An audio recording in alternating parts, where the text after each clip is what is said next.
Meets today to hear testimony on the deployment of National Guardsmen domestically to assist with immigration enforcement and to help restore law and order in our cities.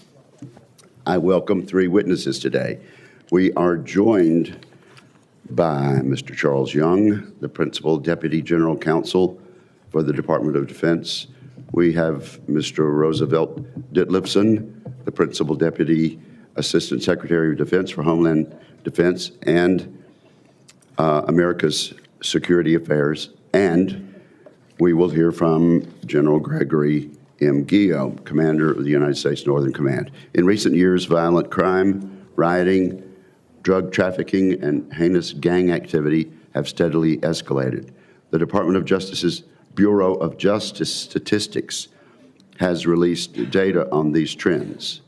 According to the Bureau's National Crime Victimization Survey, the rate of violent crime in urban areas increased by 61% from 2019 to 2024, 61%.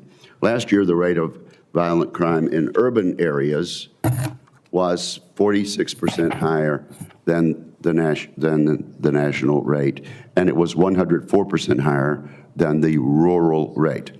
These statistics are clear. Public safety is at risk in our cities, and we are in need of well-supported and effective law enforcement. This situation was made all the worse during the Biden administration. We saw widespread efforts by Democrats to defund the police. These moves constricted law enforcement effectiveness across the nation. For one example, consider Seattle in 2020. Hundreds of violent protesters took over several downtown blocks. They declared it a police-free zone and demanded that the police budget be cut in half.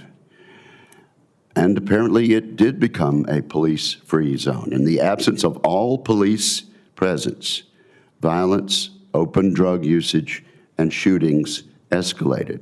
All the while, the city's elected officials did little to stop the chaos. This is but one example of what happens without sufficient law and order. Now, I would be remiss at this time if I did not recognize that in trying to restore that law and order, there are costs. In particular, I'm reminded of the two West Virginia National Guard members who were shot in this city just before the Thanksgiving holiday. Today, we remember Army Specialist Sarah Beckstrom, who lost her life, and we grieve with her loved ones. Air Force Staff Sergeant Andrew Wolf remains hospitalized, but is showing signs of progress, and we likewise pray for his swift recovery. The public sees these examples of crime in their communities, and they expect more from their government. They demand and deserve action. For this reason, President Trump ordered an immediate and coordinated response by deploying the National Guard to some of our nation's most dangerous cities. These strategic deployments are not only appropriate but essential. Current crime rates in our largest cities have become a substantial burden on local and federal law enforcement agencies. Increasingly, these agencies are unable to keep our communities safe. They are underfunded and stretched thin, unable to reinstitute law and order on their own. The Guard is uniquely suited to assist with the fight against crime.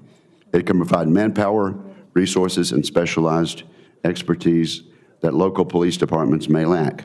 Additionally, National Guard units are trained for rapid deployment. They're versatile, able to handle large-scale public safety operations and provide immediate relief to communities in need. In fact, the National Guard has a strong history of assisting in domestic law enforcement during times of national crisis. Their expertise in crowd control, search and rescue operations, and logistical support makes them well-suited for urban environments struggling with crime-related violence. Not surprisingly, Democratic governors and left-wing pundits have decried these deployments. They've raised concerns about violations of the Posse Comitatus Act, which prohibits the use of military for domestic policing, except in specific circumstances. Others have said these deployments waste money and reduce troop readiness. These concerns are both manufactured and misguided, in my judgment. Mobilizing the Guard is an excellent opportunity for units to enhance cohesion, complete mission essential tasks, and ensure training is complete. Moreover, Guardsmen operate with the highest degree of professionalism. They serve purely in support roles, never crossing the line into law enforcement functions. They are limited to protecting federal employees and federal buildings, providing logistics and communications to law enforcement operations, and most importantly, to providing a visible security presence, which supports law enforcement and deters crime. Furthermore, all National Guardsmen serving in our cities operate under the standing rules of the use of force. These rules prohibit the use of force except in instances of self-defense. All Guardsmen receive extensive training on these rules. I'm confident in their ability to operate within them. I'm proud of the Guardsmen serving in our nation's capital and in cities throughout America. I thank them for their service and sacrifice and for their commitment to restoring law and order. Every day, they help Americans feel safe in their communities. With that, I turn to my colleague, Senator Duckworth. And Senator Duckworth, I hope your voice is in better shape than mine this morning. Thank you, Mr. Chairman, and also thank you to Ranking Member Reed, again, Chairman Wicker, and Leader Thune for working with me to hold this meeting. I first want to acknowledge the horrific shooting in D.C., as the Chairman has already acknowledged, resulting in the tragic death of Specialist Sarah Beckstrom and injury of Staff Sergeant Andrew Wolf. These heroes served with honor and showed up to do the mission despite the risks, as our service members always do. It is a tragedy that never should have happened in the first place. That is exactly why I led my colleagues to push for this hearing. Military service involves risks, and our service members accept those risks knowingly, selflessly. So we better be damn sure that the mission is the right one. That is clear, that it is a clear and effective mission, that it serves our national security. If we stand by while this administration pursues another irresponsible, open-ended campaign with no defined mission, no clear authorities, no set timeline, and no transparent end state, we fail our troops. We fail their families, and we fail the American people. Today, we must shine a light on the cost of these domestic deployments to the American people and to those who wear the uniform of this great nation. I look forward to getting answers about where this administration's crusade of misusing the military in American cities is going, and hearing how anyone can justify the damage it is doing to our service members, to civil rights, our public trust in the military, and our service members' ability to execute their critical war-fighting missions. Look, one of the proudest moments in my life was when the first time I ever raised my hand to swear my oath to the Constitution as a member of the Illinois Army National Guard. I cherished every day, every single day that I got to call myself a soldier. And it's because I love our military so deeply that I refuse to let anyone, including the president, abuse it for their own gain. Right now, thousands of troops are deployed across the country under false pretenses. Here in D.C., the National Guard has been performing missions that don't help with their military training, like spreading mulch and picking up trash, but that, as we have sadly seen, nonetheless carry risk for our service members. Let me be clear, safety in our community is paramount, but these deployments do not make our streets safer. They do not keep our families more secure. In fact, it is just the opposite. Instead, President Trump has taken our troops away from their core mission just to do his personal bidding, forcing them to patrol tourist areas in D.C. or invade a city where residents are peacefully protesting his inhumane policies. We know Trump's actions are not about so-called law and order. If he cared about law and order, he wouldn't have quite literally defunded our police by freezing and slashing federal dollars that help to hire, train, and equip law enforcement. If this administration cared about law and order, it would not be ignoring the growing number of judges, including those appointed by Trump himself, who've deemed these deployments illegal. In Illinois, a judge from the Northern District found that DHS's account of the situation on the ground, and I quote, was simply unreliable, end quote. The U.S. Court of Appeals for the Seventh Circuit, in a 3-judge panel that featured 2 Republican-appointed judges, including a Trump appointee, upheld this view that, and I quote, the facts do not justify the president's action, end quote. These judges went further, explaining that political opposition is not rebellion. and reaffirming that First Amendment activity in Illinois is not the sort of threat that would justify a military deployment. Similarly, another Trump-appointed federal judge, this time in Oregon, wrote that the administration had no credible evidence that the protests had gotten out of control and that the president's basis for deploying the Guard was untethered to the facts. Our troops deserve to know why they are being asked to do such legally unprecedented and deeply unpopular things on American soil. And make no mistake, this is deeply unpopular. Most Americans don't want this. Poll after poll has found that a majority of Americans oppose deploying troops for missions that should be handled by law enforcement. This all raises a core question for our hearing today. Why is this administration so focused on turning our military against Americans here at home? Our military's #1 priority must be readiness. We face real growing threats from China, Russia, Iran, and more bad actors on a global stage. The Department of Defense needs to be laser focused on preparing our troops to defend America's interests abroad, not performing tasks that are meant to be done by civilian law enforcement here at home. No one else can do the critical work of keeping our families safe from these actual threats, and our troops are already stretched thin for time and resources. Yet these deployments are burning priceless readiness, morale, and resources on open-ended, unjustified missions. So far, this administration is estimated to have spent over $341.3 million on the deployments to Illinois, LA, Oregon, DC, and Memphis alone, not including the cost of thousands of troops along the border. But these costs are tabulated in more than taxpayer dollars and cannot be overstated, nor can the risk that comes with politicizing our troops for one man's gain. So let me close with this. Enabling the president, any president, to send military troops into American cities under transparently flimsy pretexts to meet his whims will have a dangerous and profoundly damaging impact on our nation's military. Our heroes did not sign up for this. They signed up to defend Americans' rights to free speech, not to intimidate Americans from exercising that right. They were willing to die to defend this country, not to defend one man's partisan agenda. We cannot stay silent as our troops' willingness to sacrifice is abused, or as President Trump erodes the hard-won trust our military has earned from the American public.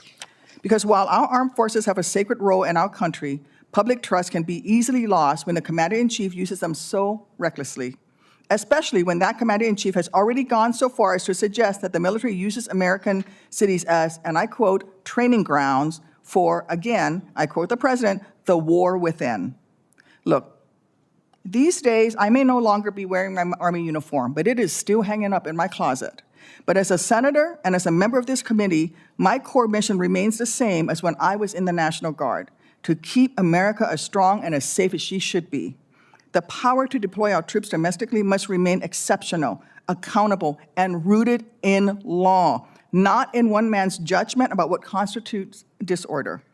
That's why I'm here today. That's why I'm so outraged. That is why I am so determined to make sure that, for the sake of our troops, we get some answers today. Thank you. Thank you, Mr. Chairman.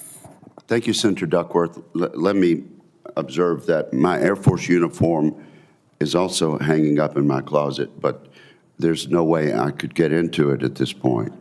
Let me just mention for the purposes of our audience that these three witnesses were chosen by the leadership of this committee by consensus, and we welcome them here today. Mr. Ditlevson, your opening statement, sir.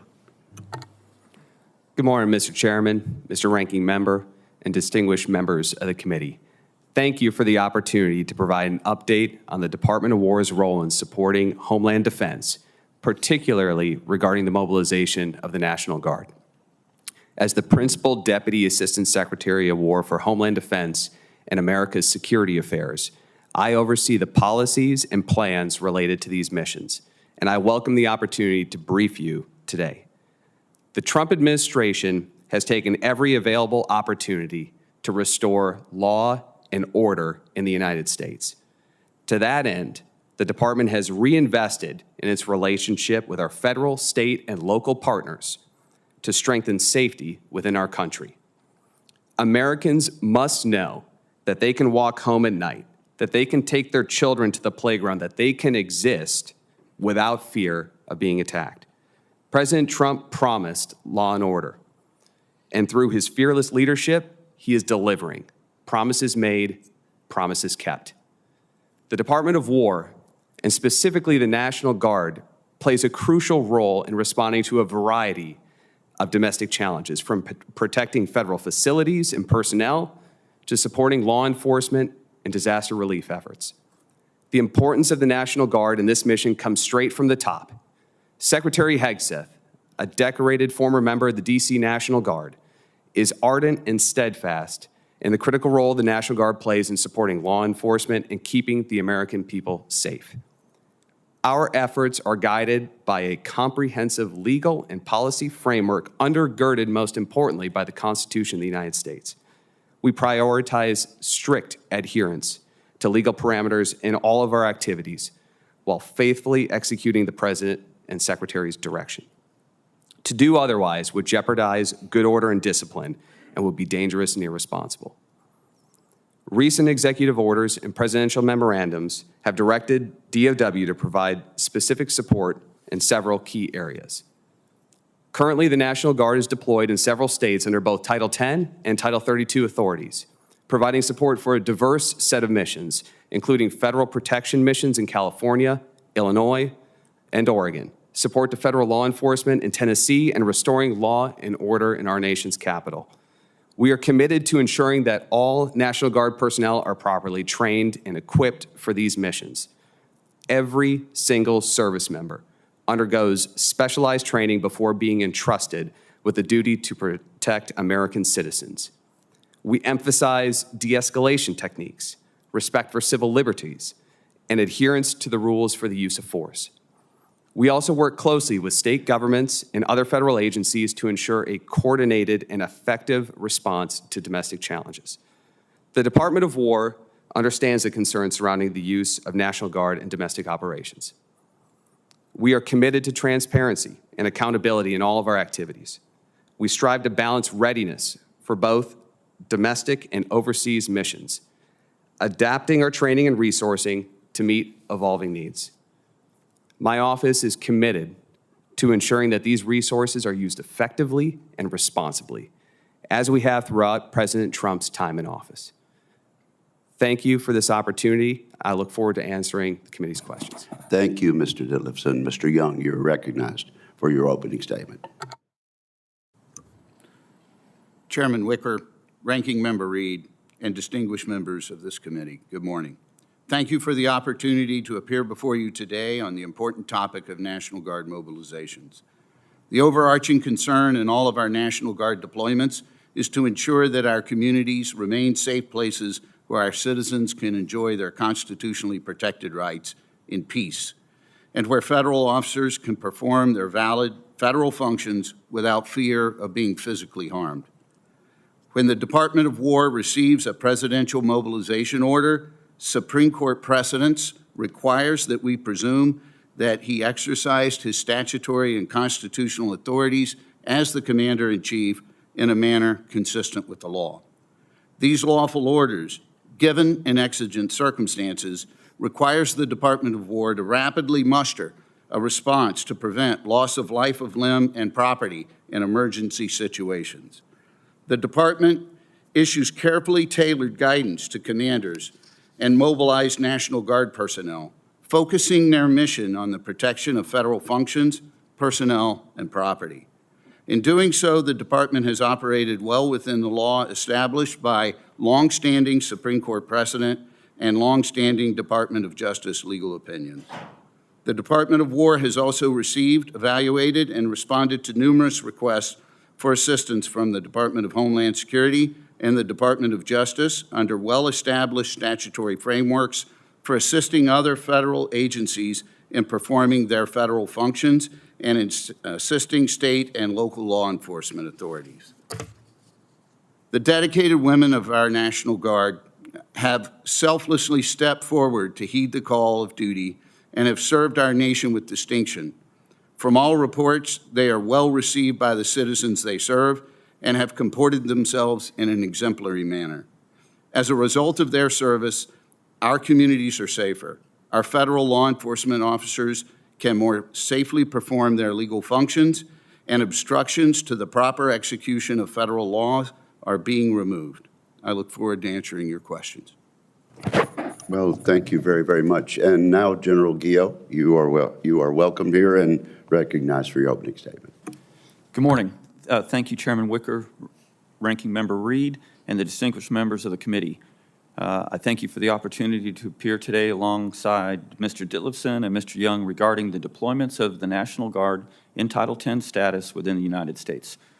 I'd like to start by acknowledging the essential role of the Army and Air National Guard teammates play in defending the homeland every day.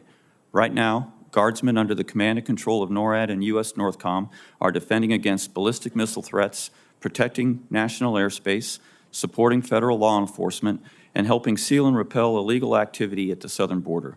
In fact, there isn't a single NORAD or U.S. NORTHCOM mission that doesn't rely on our National Guard teammates. I'll center my comments this morning on United States Northern Command's roles and responsibilities in commanding and controlling Title X forces conducting the Federal Protection Mission in support of federal law enforcement agencies.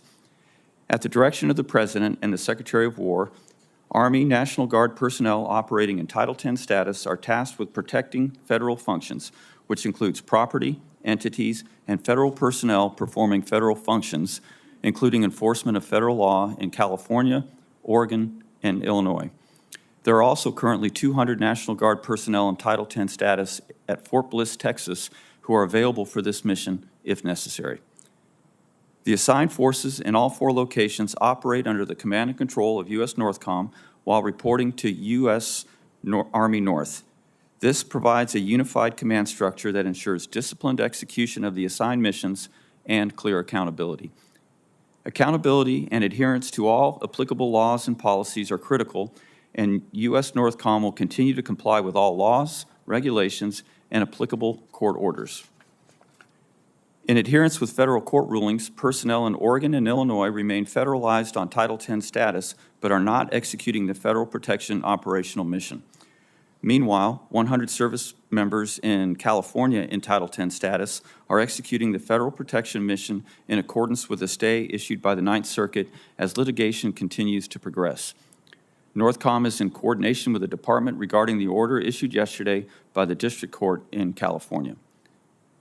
From the outset, I've directed that every service member participating in federal protection missions be thoroughly trained on their authorities and limitations. It is essential that everyone involved in this mission understands precisely what they are authorized to do, but perhaps more importantly, what they are authorized not to do.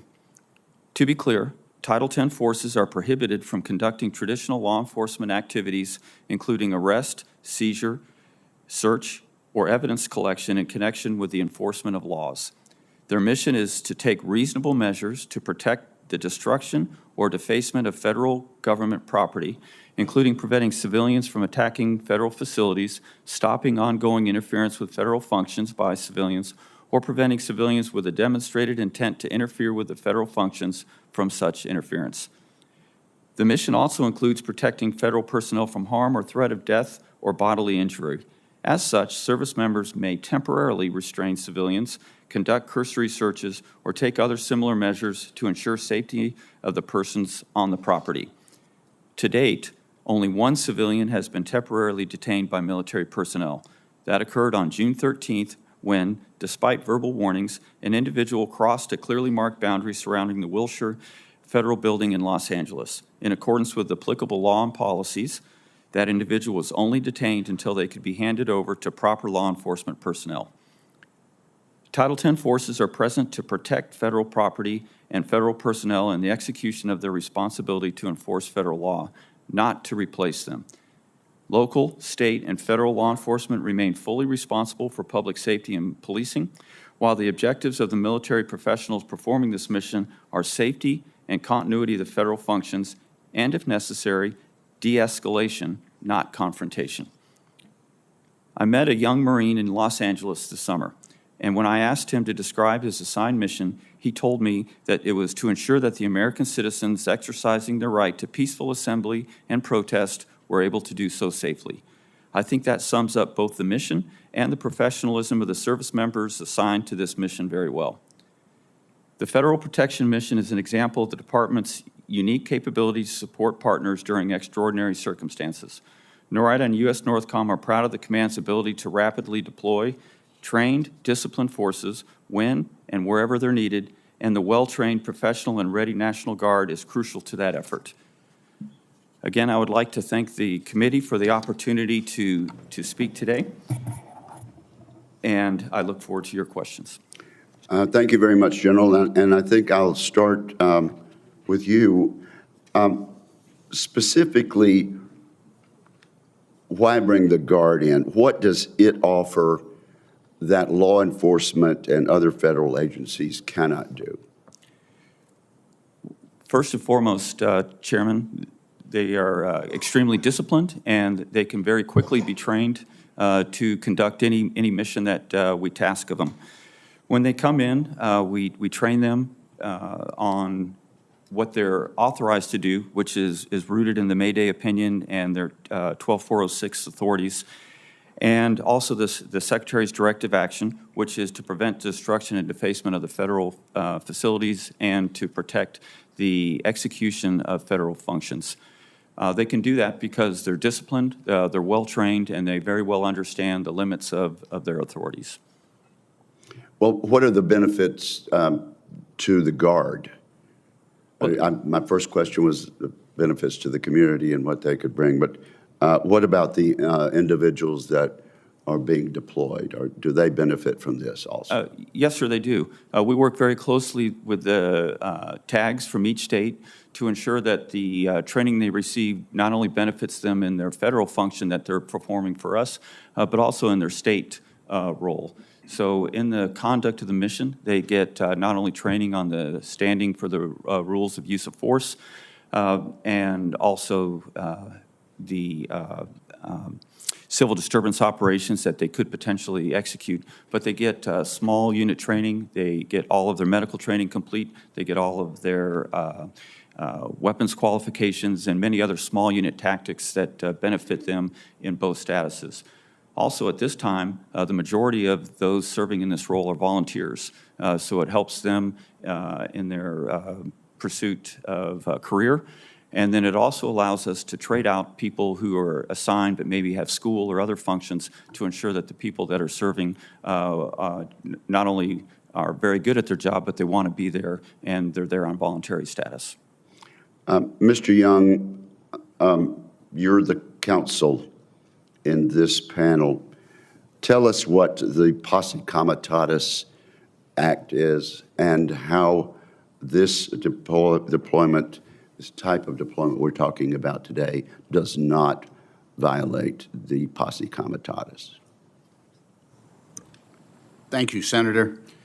The Posse Comitatus Act was an act that was passed not long after the Civil War that addressed concerns regarding the use of federal troops in conducting domestic law enforcement.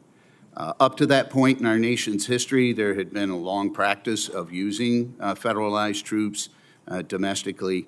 And so Congress, in order to make sure that local officials were not able to gain the support or the use of federal troops in dealing with local circumstances, passed the Posse Comitatus Act.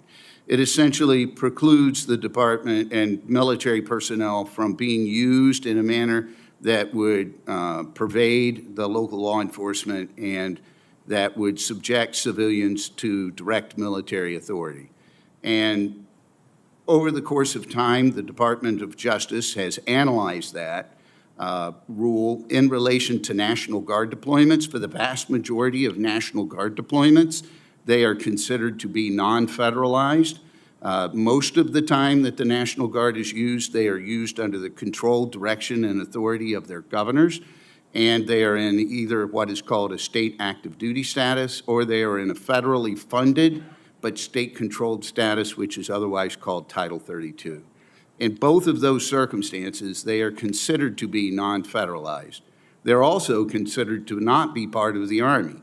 And while that is an important legal distinction, because therefore the Posse Comitatus Act prohibits any part of the Army from being used domestically, and therefore non-federalized National Guard have long been used to be able to conduct domestic law enforcement operations. And there's a very long-standing and consistent practice of using non-federalized National Guard, such as what's here in the district today and what's in Memphis as well today, are in Title 32.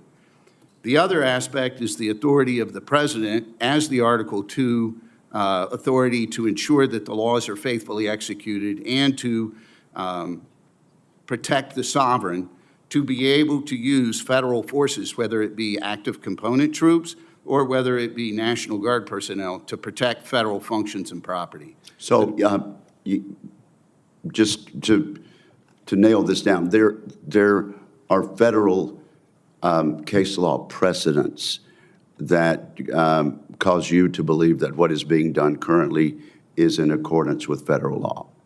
That's right, Senator, as well as long-established Department of Justice legal opinions that say that when federal functions property are at jeopardy, the Posse Comitatus Act does not limit the President's ability to be able to protect those functions. All right. Thank you so much. Senator Reed. Thank you very much, Mr. Chairman. Thank you, gentlemen. The National Guard has been deployed on numerous occasions, but these circumstances seem somewhat unique. And in addition to that, the Secretary of Defense has just ordered the National Guard to create a response force and a nationwide deployable quick reaction force. These forces, let me ask Mr. Ditlevson, what is the purpose of these forces, Mr. Ditlevson? Thank you for the question, Mr. Ranking Member. These two situations, the National Guard Response Force and the National Guard Quick Response Force, are already pre-existing functions that are being reorganized and re-equipped to a higher level and modernized to be able to serve their functions better. So these are already existing capabilities within the National Guard, and we're just changing the manner in which they are task organized to be more effective. So there's no change in mission. There's no change in mission, that's correct. So they have to respect the Posse Comitatus Act and not become enforcers of domestic law. If they are employed in Title 10 status, that is correct, sir. And Title 32 status would require the concurrence of the governor or not? That is correct. Okay. There is when this program was rolled out, Mr. Young, there was a suggestion that one of its main purposes is deterrence, which touches upon a basic right of Americans to come together peacefully and demonstrate in cities and towns across the country. But this deterrence effect, one could argue, could inhibit or is designed effectively to inhibit those assemblies. Would that be constitutional? Mr. Ranking Member, thank you for the question. I think the presence of National Guard personnel at federal locations is designed to protect those federal property and functions from violence, from the threat of burning a building, of officers being harmed in the execution of their functions, or the impedance of those federal functions. Those functions do not impede in any way or deter people from exercising a valid constitutional right to protest. Obviously, people have protested throughout the history and course of our country in many ways. When they go beyond what is a legal protest and cross the line into violence against federal officials in the execution of that protest, the design for the deployment of these National Guard personnel is to simply protect the federal functions and the personnel that are being harmed. So you would concur with Judge Breyer in the California federal courts, who declared the actions of National Guard and other military as unconstitutional. I believe one of the areas that they were protecting was MacArthur Park, which is not a federal facility, or at least they were making sweeps through MacArthur Park. But you concur with Judge Breyer's conclusion that the President acted unconstitutionally? No, Senator, I would say that I concur with the Ninth Circuit's decision that the President acted lawfully And I disagree with the district court's decision. I respect the district court's decision. And it's my understanding that the actions in MacArthur Park were designed to protect the federal officers that were otherwise there, that were not uniformed military personnel, that were performing a valid legal federal function. Thank you. General Guillot, first of all, thank you for your service and your very difficult job of maintaining a balance between your military responsibilities and many of the orders you're given. If you were, if the president declared an organization a terrorist organization or a DTO, which is on a secret list, and you were ordered to attack them on U.S. soil, would you carry out that order? Senator Reed, as with any order I get, I would assess the order, consult the legal authorities to ensure that it was a lawful order, and I would, if I had questions, I would elevate that to the chairman and the secretary, as they welcome at all times. And if I had no concerns and I was confident in the lawful order, I would definitely execute that order. You were at Quantico when the president addressed the officers. I was, sir. So he said there's an enemy within. And he also said that to these officers, you included, you're going to be a major part for some of the people in this room. That's a war too. It's a war from within. The president essentially indicated that you should be prepared to conduct military operations in the United States against this enemy within. Are you doing that? Sir, I've not been tasked to do anything that reflects what you just said. Do you have any indication of who this enemy within is? Sir, I do not have any indications of an enemy within. We maintain readiness to execute the orders, both to defend the homeland in many ways, but I have not been tasked in that way. Well, I would assume that the enemy within does not include the thousands of people who attacked the Capitol and were later pardoned by President Trump. So it must be some other group of Americans. Thank you. Senator Cotton.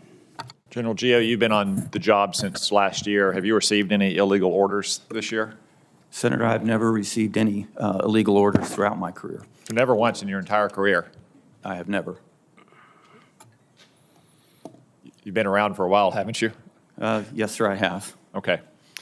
Mr. Young, I'll just continue down that order. I mean, you have lawyers to make sure that people act lawfully. That's why our combatant commanders have JAGs, why the president has lawyers, why this committee has lawyers, why business executive has lawyers. And isn't it the case that non-lawyers, laymen, don't always know what the law is? Is that so? Yes, Senator, that's true. And in your long and illustrious career as a lawyer, I'm sure you've had a client who's asked you whether some course of action is lawful or not, and you've had to tell them, no, that's not lawful, right? Most certainly, Senator. And that's why we have lawyers around, is to help inform the decisions of responsible persons who are laymen and who are not actually lawyers, right? Yes, Senator.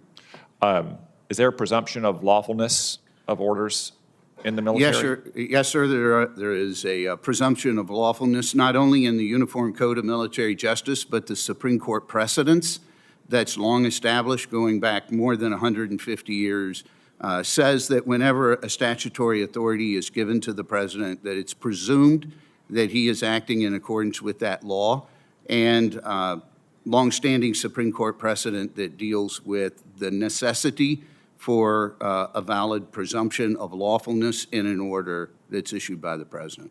Okay, thank you.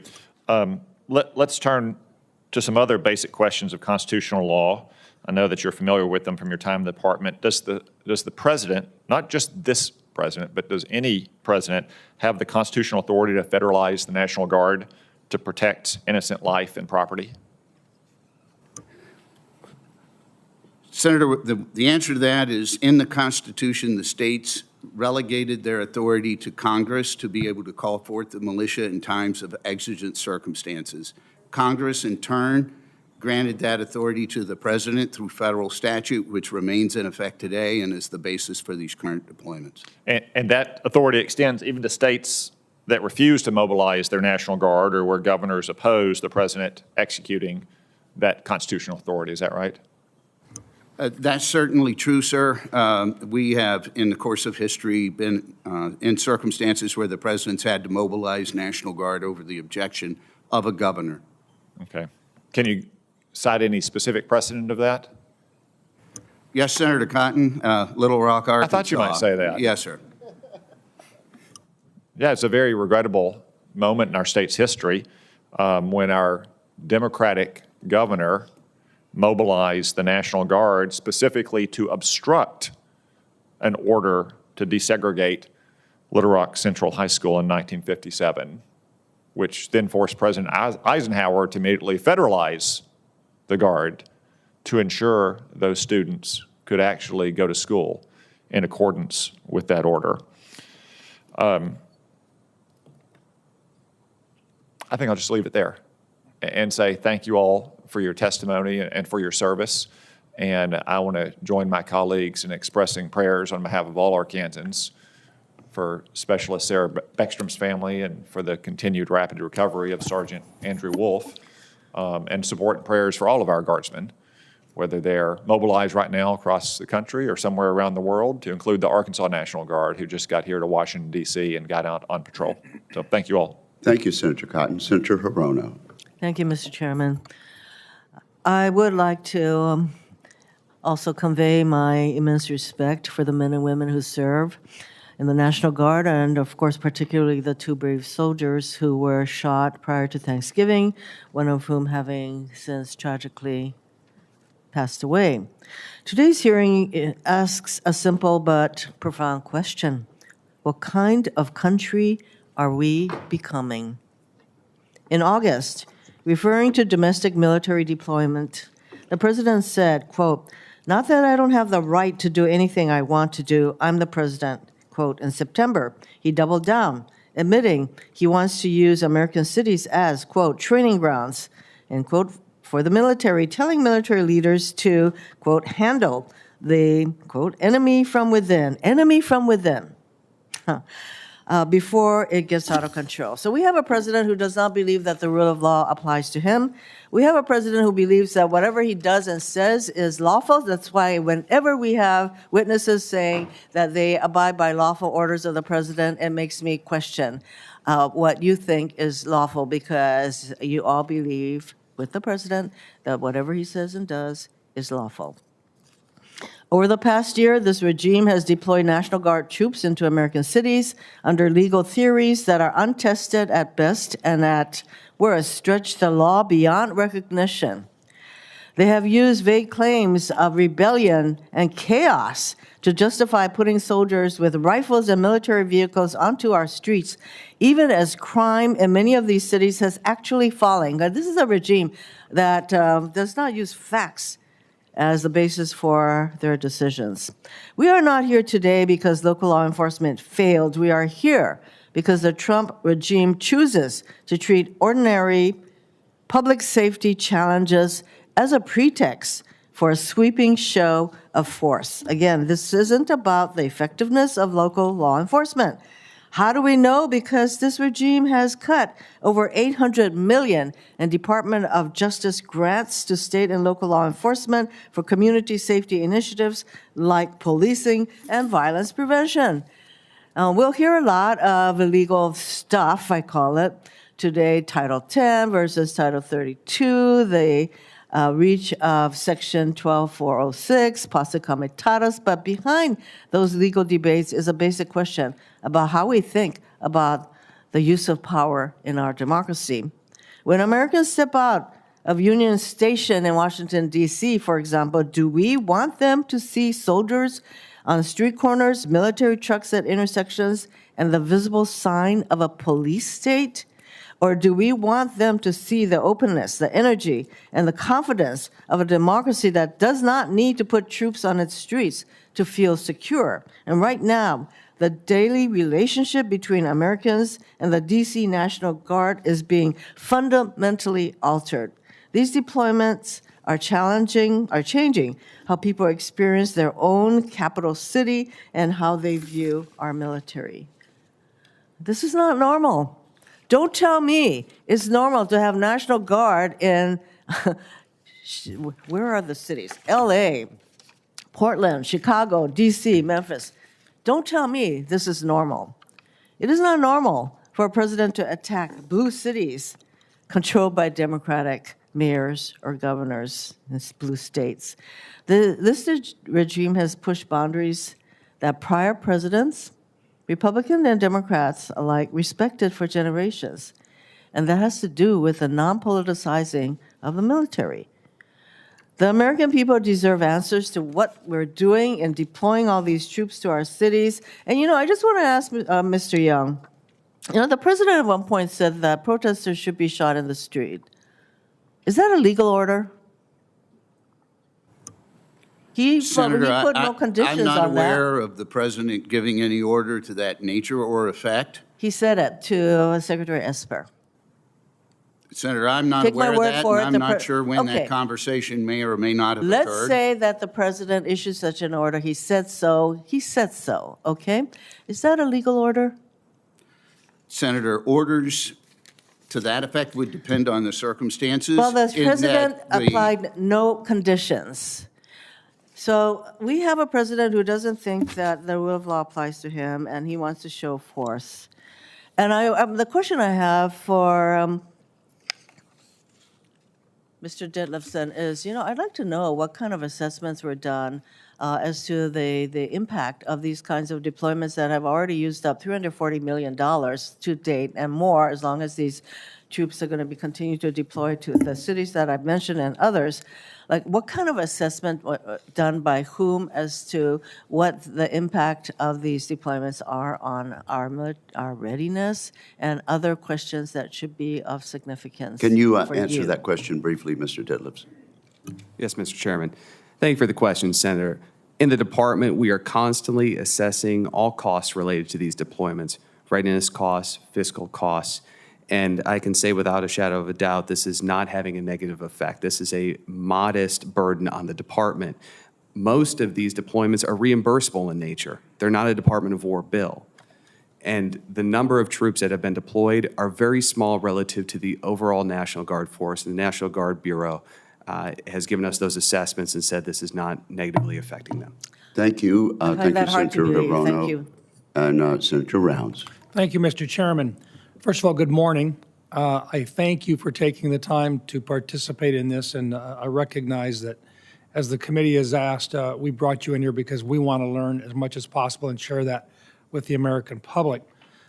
I'd also like to take this time to, as my other colleagues have done, to recognize the Guardsmen who are keeping our capital city safe, especially the two West Virginians who were so viciously attacked last month. Our thoughts and prayers go out to the families of Army Specialist Sarah Beckstrom and her family grieving her tragic loss, and Staff Sergeant Andrew Wolf, who survived but has a long road to recovery ahead. Their presence in America's capital made a significant difference, and we honor their service and their sacrifice. Gentlemen, as you know, the National Guard has been deployed to assist with domestic security since before the Constitution was written. Our National Guard has often been deployed to assist in law enforcement operations when state and local authorities were unwilling or unable to do so, ranging from enforcing desegregation laws to helping quell riots. Based on your analysis of historical deployments of the National Guard, do these deployments initiated by the current administration deviate in any material way from the domestic National Guard deployments initiated by previous administrations? And I'm going to start with Mr. Young. I'd really like you, if you could, you've kind of done it a little bit for a number of different members, but you've given a historical context for the legal framework and the use of federal troops for domestic missions. But could you take a few minutes and kind of bring the committee and those listening kind of up to speed as to how this works and the political background on how we actually use the National Guard throughout our history and the legal framework for doing so. Thank you, Senator. I'd be happy to. The nation established a framework of state, federal authorities in being able to administer the National Guard.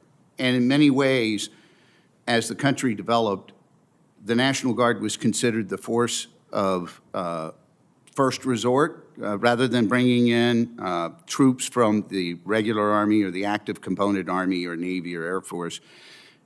The Founding Fathers wanted to resort to utilizing the National Guard because they were citizens and from the communities that were involved.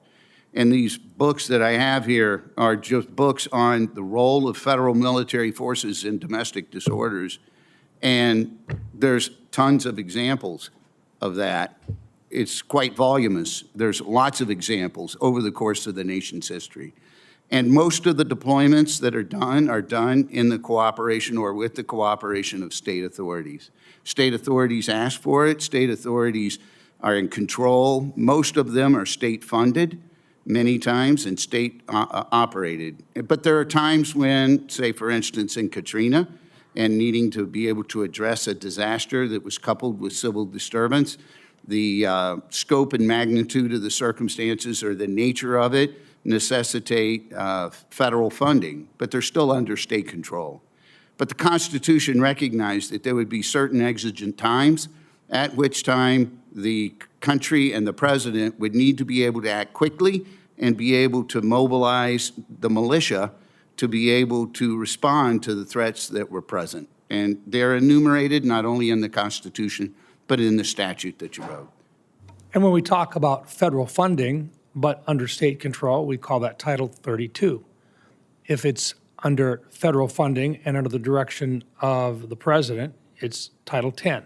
Fair to separate? That's accurate, Senator. And so in this particular case, we have two different sections that are utilized. Can you share for just a minute, please, how critical it is to be able to differentiate between those two uses for the National Guard and the training that goes in to the Guardsmen and their officers about how to understand the differences, please? Yes, Senator. The distinction is critical. When National Guard personnel are in a Title 32 status, they're subject to the control, direction, and authority of state officials. The governor is their commander-in-chief. When they are ordered to federal service, that by federal law, 32 U.S.C. 325, that relationship with the state is severed by federal law, and the president becomes their commander-in-chief through the commander of NORTHCOM. And that then governs the rules for the use of force. When they're in state authority, they're following state rules, state law, state responsibilities.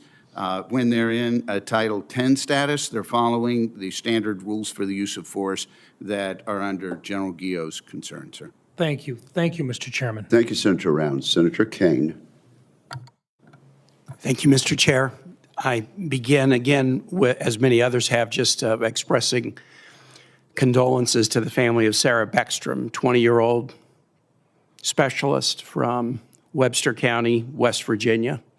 She enlisted in the West Virginia Army National Guard when she was a senior in high school.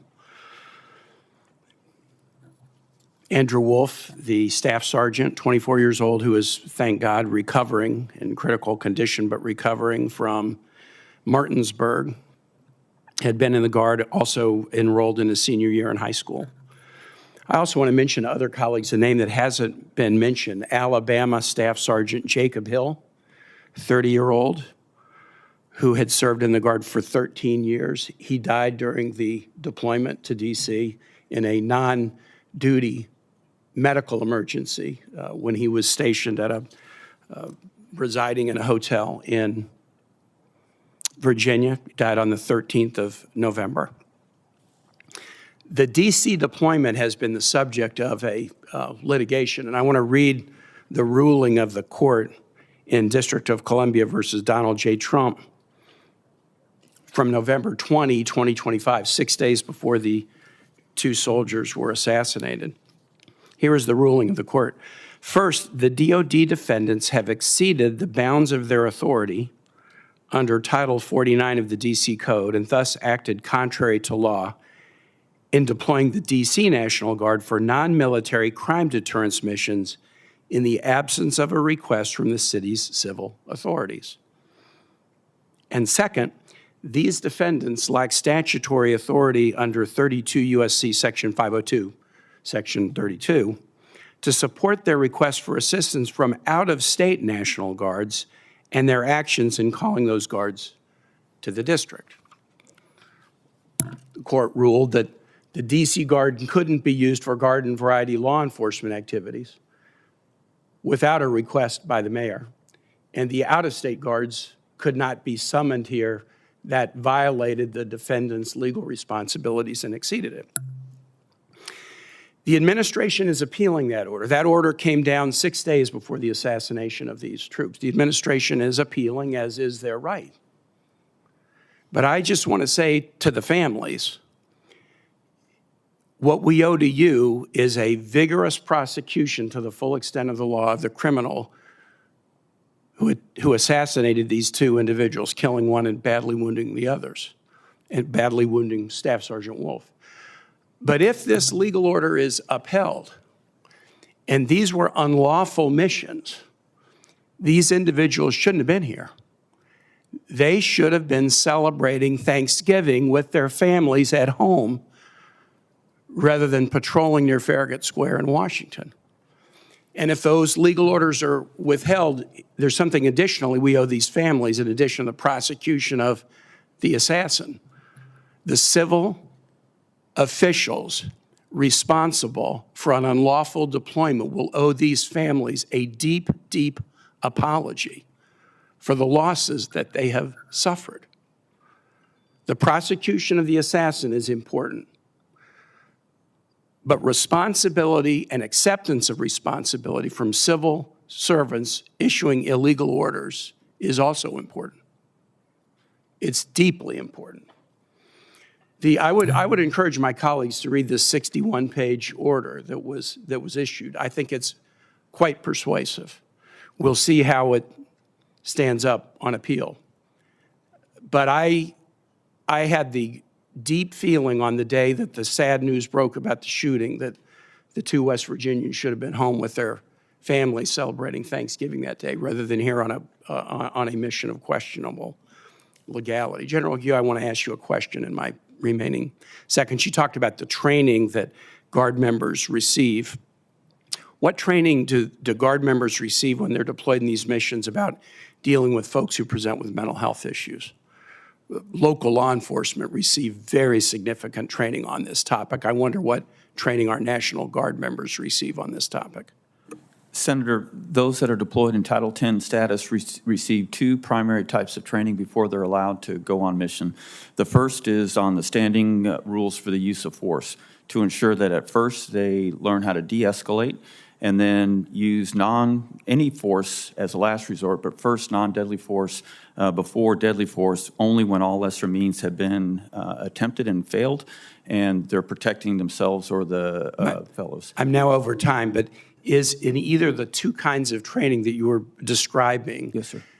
do these Guard members receive the critical training about dealing with folks with mental health instances? I spoke with Mayor Bowser the other day, and she talked about the fact that the Metro PD all receive significant mental health training because a significant percentage of the instances where they're interacting with folks who might be a danger to themselves or others are driven by mental health issues. It was her impression, and mine as a former mayor and governor, that that's not the kind of training that our National Guard members receive. What is the answer to that, General? Senator and Chairman, the answer is they do not receive specific training in that regard. Thank you. Senator Scott. All right. Thank you, Chairman. Thank each of you for being here and your decades of service to our country and our war fighters. I want to start today by recognizing Specialist Sarah Beckstrom, Staff Sergeant Andrew Wolf, two heroes who were tragically attacked by a monster keeping our nation's capital safe. I also want to ask every American to keep Specialist Beckstrom family in their prayers as they deal with the pain of losing a child. As a parent and a grandparent, I can't imagine what that's like. And of course, all of our prayers go for a full recovery for Staff Sergeant Wolf. These are two heroes, like all of our National Guardsmen, volunteered to keep our country safe and stepped up to clean up Democrat-run cities all around the country that were running rampant with soaring crime and lawlessness. We've seen record low crime in real results as people are finally comfortable living in their own homes again in places like Chicago, Memphis, and our nation's capital. Families in my state are finally comfortable coming to Washington, D.C. again because they feel safe. For each of you, can you just give me an example of how some of the work the Guard's done and what you're most proud of? Starting with you, General. Senator, I'm proud of all of the Guard forces that have come under Title X command and control. Their discipline, their adherence to all policies, and their cooperation with local law enforcement and state law enforcement in each of the regions where they are employed, to me is very impressive. It's much appreciated from our standpoint, and I think it shows that they continue to be citizen soldiers, even in Title X status. Mr. Young. Senator, as the former General Counsel for the National Guard Bureau with 20 years of service there, as well as service in the West Virginia Guard, first I would share your sympathies for the family of Special Spectrum and Staff Sergeant Wolf.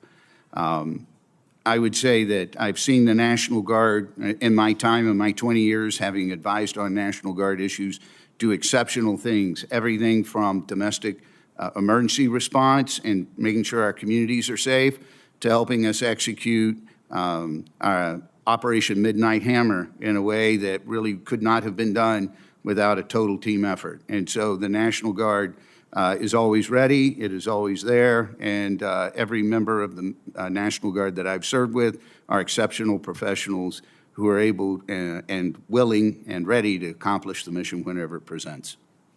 Mr. Ditlevson. Senator, it's an excellent question, and I'm most impressed with situations where governors have stepped up and taken the federal government's offer of doing Title 32 activations because of how they can help local law enforcement. The data speaks for itself. Serious crime rates in Memphis, for example, are down over 45% year to date, and I believe that's a direct reflection of the National Guardsmen at work there. There are similar numbers in D.C., and we're incredibly grateful to the over 10 states that have sent National Guardsmen to the city, including the D.C. National Guard, who are doing that great work. The results are impressive and speak for themselves. Thank each of you. President Trump is clearly doing the right thing. He's focused on keeping our country safe, keeping our cities safe, and I'm very thankful that he's been willing to do this to make it safe for people to travel this country. Thank you. Thank you. Thank you very much, Senator King. A large standing army in time of peace has ever been considered dangerous to the liberties of a country. George Washington.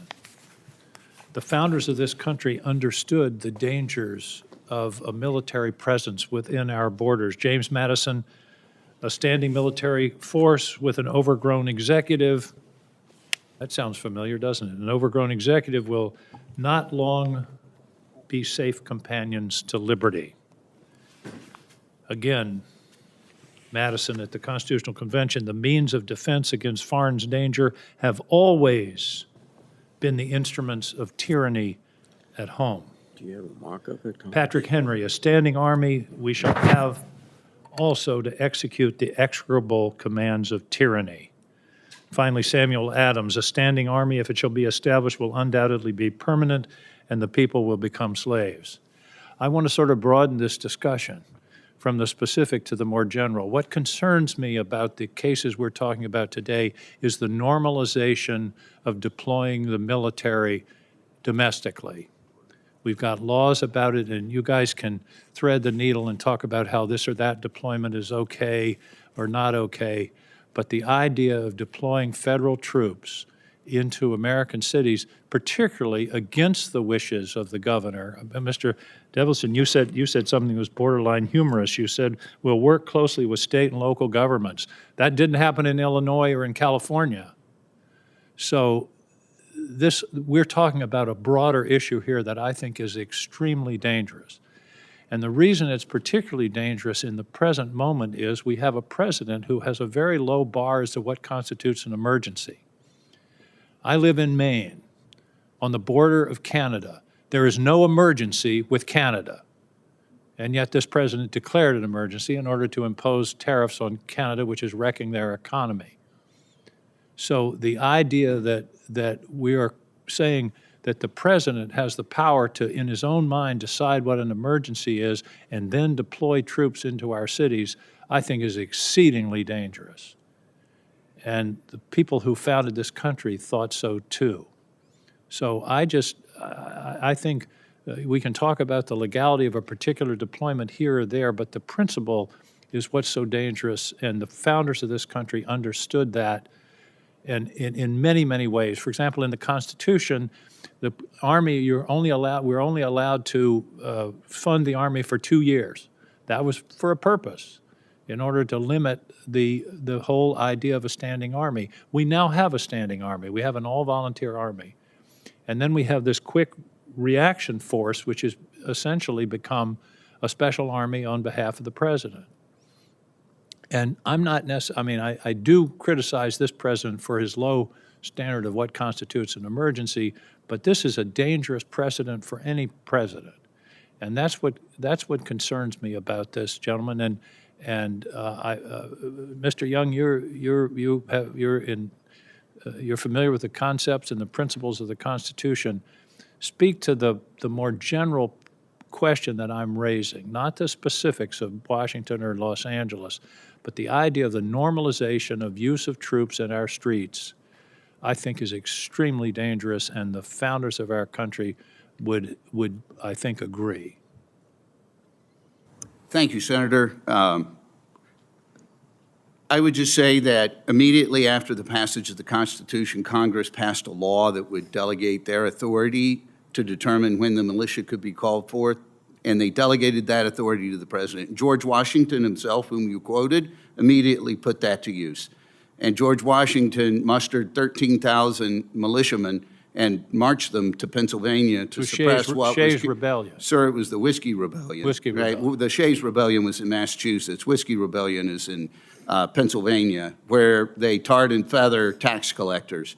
And the president sent them there to protect federal functions and the officers who were performing their duty. Very similar to what was there. And that original statute, sir, it had a provision in it that a federal judge would need to make the determination that the laws were not being able to be enforced.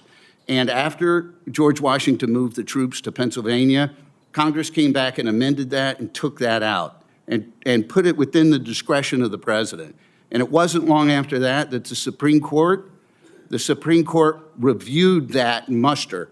The Supreme Court went in and reviewed an actual mobilization of the militia to deal with an exigent So is there circumstances. no realistic check on a president? Can the president declare an emergency? And I think it's been testified here today, what's bothering everybody is this president keeps using the term the enemy within. And he's not talking about al-Qaeda, and he's not talking about the Russians, and he's not talking about the Chinese. We can't tell quite who he's talking about, but the use of the term the enemy within as a justification for deploying troops, maybe it's a question of judgment and what the standard is. And it just strikes me, I mean, you seem unconcerned about this, but... Well, Senator, if I may, I think the Supreme Court has directly asked that question in the context of the president's ability to mobilize the militia. And if I may, I would answer by giving you some of the language of the Supreme Court. And it says, by whom is the emergency to be judged? Is the president the sole and exclusive judge as to whether an emergency has arisen? Or is it to be considered an open question which every officer may decide for himself, or contested by every militiaman who should refuse his order? The Supreme Court unanimously ruled that the authority to decide whether the emergency exists belongs exclusively to the president, and that his decision is conclusive on all other persons. And the Supreme Court again, in another Supreme Court decision, said, after the president has acted and called out the militia, is a circuit court of the United States authorized to inquire whether his decision was right? If the judicial power of the United States extends so far, then the guarantees in the Constitution are a guarantee of anarchy and not of order. And then lastly, with respect to whether or not there's a remedy, The Supreme Court recognized that there might be circumstances where this may be perceived to be abused. And it says, the law does not provide any appeal from the judgment of the president, and for any right in a subordinate officer to review or question his decision before they enforce it. It says such power may be abused, for there is no power for which is not susceptible of abuse, but the remedy for this, as well as for any other official misconduct, if it should occur, is to be found in the Constitution itself. And, sir, that's the Supreme Court's decision. And what on is this that issue. remedy that's in the Constitution? Impeachment? Elections? What? Elections. And I think one of the frequency of elections is one of the things in the Supreme Court decision of Mott, Martin v. Mott of 1847, is that is the one of the factors that the Supreme Court discussed as to a remedy when the people in this body may disagree with the president's determination that an exigency exists, sir. Thank you, Mr. Young. What Mr. citation Young, was that, could you, counsel behind us would like for you to state for the record what case you were quoting in answer to Senator King? Yes, the language comes from Martin v. Mott, which is 12 Wheat, 1827, as well as In re Debs and Luther v. Borden, which is at 48 U.S.C. 1847. By the way, Counselor, the organization that you work for is the Department of Defense, 10 U.S.C. 111A. Thank you. Thank you, Senator. Thank you for repeatedly making that point, Senator. Senator Sheehy. Thank you, Chairman. I always find it interesting when constitutional scholars and law of the sea scholars parachute from the rafters during every Trump decision. But we're not a legal body. We're a political body. So if you want a legal body, there's one a block away of white marble. It's a beautiful building. We're a policy body. We're a political body. But just to set the record straight, to your knowledge, Mr. Young, has the president issued any illegal orders, or have illegal orders been followed in the course of the National Guard deployments to our southern border and our cities? Senator, no, the president has not issued any illegal orders, and the Ninth Circuit has ruled in that favor. Okay, so we've cleared that up, and there is a case under appeal, which, as Senator Kaine pointed out, is the administration's right to appeal a judgment that called one of the deployments illegal. So right now, no laws have been broken as far as we know. And General Guillot, as the commander of Northern Command, which consists of the entire continent, obviously the continental United States and Alaska included, we've been hearing about threats. We've been hearing about what constitutes an emergency and the president's authority to respond to such an emergency. As a military commander, what do you feel is a greater threat to our national security? 500 volunteers, trained National Guardsmen walking the streets of our cities, or 20 million illegal immigrants who've entered this country over the past 5 years? Senator, the U.S. Northern Command is situated to, tasked to seal and repel at the border, as you mentioned, with the illegal activity. And I think the results are very strong and speak for themselves there. However, the other group that you mentioned, the 700 guardsmen that are in Title X status, are also doing an excellent job of protecting federal functions and facilities when they're allowed to by the court. Right now, that is just in California, and I think they're doing an exceptional job there in protecting the Roybal Federal Building as well. And is the influence of transnational criminal organizations that fill our country with fentanyl, poison, various other drugs, illicit activity, human trafficking, is that a national security threat? Yes, sir, it is. And as I said, I think we are responding to that very well in cooperation with the Department of Homeland Security. So therefore, under a national security threat, which is unquestionably being fueled by foreign powers that do not want American values to succeed, co-opting transnational criminal organizations, they are actively attacking this country using illegal immigration, using transnational crime, and using drugs to do so. Would that be a correct statement? It is, yes, sir. So 70,000 Americans-ish a year are dying from fentanyl-related overdoses. are being trafficked, are being murdered and thrown under bridges by illegal immigrants and the criminal organizations related to those. That sounds like a pretty big emergency. You and I went to war for 20 plus years when 5,000 Americans were killed on and around 9/11. The number's much higher now as they've unfortunately died from mesothelioma and other sicknesses related to what happened on 9/11, our first responders and more. I think we're almost 7,000 now as those cancers have taken many lives. So we've settled the legal questions. What we're talking about is politics. What we're talking about is we're being told that 3 to 5 to 700, call the number whatever it is, honorable young Americans who've asked to join the military, raise their right hand, who are volunteering for these deployments, we're being told that them walking the streets, protecting Americans from being mugged, from being carjacked, like our congressmen are 2 blocks away from here. Like one of my staffers was clubbed over the head a few months ago in the ICU, woke up, stripped of all valuables. Apparently, these guardsmen on our street are a greater threat to this nation than the tens of millions of illegal immigrants that were welcomed to this country in the Biden administration. The Biden administration selectively opened our border. It was a choice. They made the choice to do that. It wasn't an accident. It was a decision that they made. And the Venezuelan boat drivers who want to bring poison to this country, they made a choice to get in that boat and drive it here. And we are making the choice, the American people made the choice last year that they're sick of it. They're tired of it, and they want an end to put to this disgusting policy that has led to the deaths of hundreds of thousands of Americans. So I think it's an absolute disgrace that we are impugning the integrity of our people in uniform, the integrity of this administration, and the will of the American people to live safely on their own streets. The Constitution says life, liberty, and the pursuit of happiness.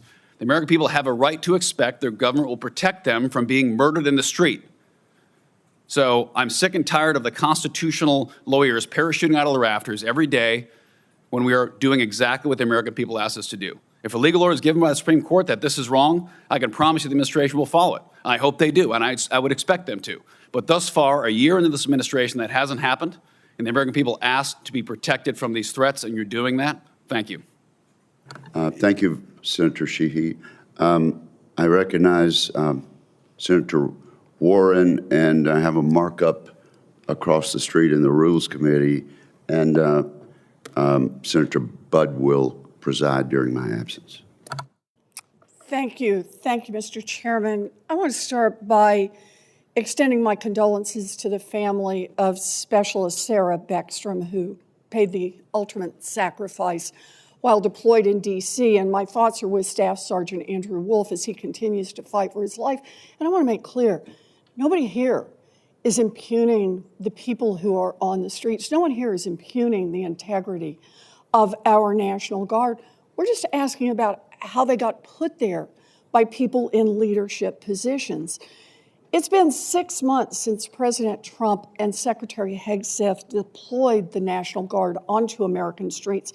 The investigation that I just released with several senators on this committee found that DOD has footed the bill for more than $2 billion in support of the Department of Homeland Security and Immigration Enforcement.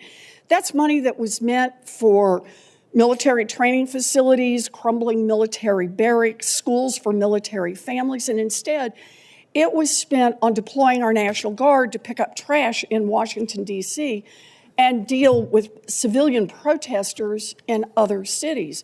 So I think we are right to ask the question about how this happened. Mr. Young, you are one of the senior attorneys at DOD. You were the acting DOD General Counsel when the decision was first made to deploy the National Guard to Los Angeles. Now, if an attorney raises concerns about the legality of military operations, do you think the appropriate response is to tell them to shut up and get out of the way? I'm sorry, Senator, could you repeat that question? Yeah, if a JAG attorney raises concerns about the legality of a military operation, do you think the appropriate response is to tell them to shut up and get out of the way? Senator, the law provides that military judge advocates are able to provide independent advice to military commanders, to the Chief of Staff of the Army and the Secretary of the Army. Right, and I'm asking you about the appropriate response. Do you think the appropriate response is to tell them to shut up and get out of the way? Senator, I'm not aware of a response of that nature. I'm asking you if you think that would be an appropriate response. It ought to be an easy yes or no question. But by whom, Senator? By you. Senator, not that Mr. I'm aware Young, of. there are disturbing reports that when the top uniformed attorney in the Army raised concerns about the legality of using National Guard soldiers and other DoD resources for immigration enforcement, you told him to stop meddling in state affairs, and then shortly after that, Secretary Hegseth fired the JAG officer with no explanation. Mr. Young, the report does not have a direct quote, but is it true that you said something along those lines? Senator, the context of that is that the officer was wanting to comment on whether the state, in a state capacity, could provide personnel who were in a state status, not in a federal military status, not part of the Army, to help assist. And so we have many missions, Senator, that are occurring on the border right now. We have 3,000 approximately National Guard personnel. So your answer is to confirm that report, and that is what you said. Is that right? That is not what I said.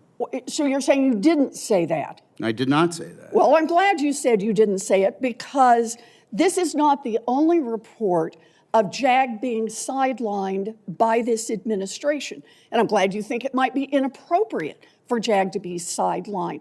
More recently, the senior JAG at Southcom was reportedly overruled when he objected that the boat strikes near Venezuela are extrajudicial killings. Look, these deployments are not just legally questionable. They come at an extreme cost, and they come at the cost of mounting billions of dollars and at reports that it hurts troops' morale. In fact, the first Trump administration discontinued military support to DHS at the border and detention facilities, citing both the cost and the fact that our troops were demoralized by being put in that position. So I think it's exactly right that we are raising these questions, and whether or not JAG is receiving the appropriate opportunity to weigh in on illegal orders. If you say you didn't say it, then I trust what that means is you don't intend to say it, and you do not intend to sideline JAG when they raise questions about legality. Do I have that right, Mr. Young? Senator, it's been my experience, having been a judge advocate in both the Air Force and in the Army with almost 30 years of judge advocate experience, that judge advocates are able to quickly and clearly communicate their concerns to leadership, and that leadership is very attentive to their concerns when they're raised, and they have the ability to provide that advice independently. Look, I don't have concerns about the judge advocates. I have concerns about the leadership and whether or not they are being sidelined. And I take it what you're saying is they should not be sidelined. It is important for our troops that they not be. Thank you, Mr. Chairman. Senator Sullivan, you are recognized. Thank you, Mr. Chairman, and I want to thank our witnesses here. I also want to, like everybody else, keep the families and victims of this outrageous shooting of our National Guardsmen from West Virginia here in D.C. Just an outrage. I try to go running on the mall every morning, exercising. Whenever I see our National Guardsmen out there, I feel good about them. I always stop them. I thank them. I hope that's what everybody does. By the way, that incident should help spur, I hope, on both sides of the aisle. I have legislation called the Protect Our Heroes Act. I introduce it every year. A lot of Republican co-sponsors, no Democrat co-sponsors yet. It's a simple bill. It says if you try to purposely ambush and lure a first responder, law enforcement, National Guard, police, firefighter into a situation where you then attack them, kill them, that we will federalize that crime. We will make the penalties very high, and if you kill that person, you will get the death penalty. It's called Protect Our Heroes.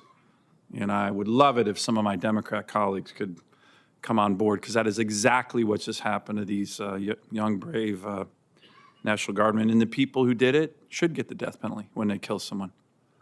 So let me go to you, Mr. Young. The legal framework and precedent of this, I think it's important in the history. You know, there's a lot of revisionist history going on. My first deployment as a U.S. Marine, I did MUARG deployment to the Indo-PACOM region. I was based at Camp Pendleton. When I came back, my battalion was a 6-month deployment, and then half the battalion was ordered by the president, it was President Clinton, I've been around a while, to go to the southern border, and the other part of the battalion was sent to the Umatilla National Forest to go fight forest fires, because it was a really big forest fire season, and the forest fire capability of the United States was tapped out. So they called up the Marines. So we've been doing this for a long time, including a deployment to the border, to secure the border. In the mid-90s, that's when my Marine Corps battalion, active duty battalion, did it. There's no demoralized feelings there. I don't know where the hell Senator Warren gets that. We were motivated Marines. President of the United States told us to go different places, and we went. That's what you do in the military. So can you give me a little sense of the legal framework and the precedent of these kind of National Guard deployments, Mr. Young? It's not the first time we've done this, right?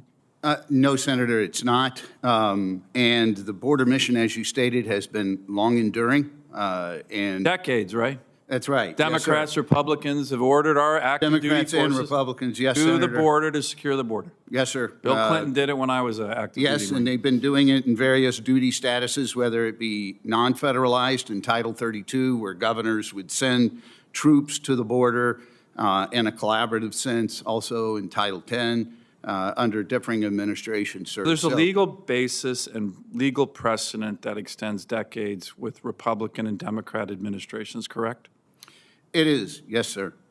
Okay, let me turn to you, General Guillot. I think you're doing a great job there. You've seen this chart many times. My state's a busy place, right? We get incursions from the Russians and Chinese all the time. Another one, thanks for giving me a heads up right before Thanksgiving, including joint Russian-Chinese strategic bomber task forces, naval task forces, and our EEZ.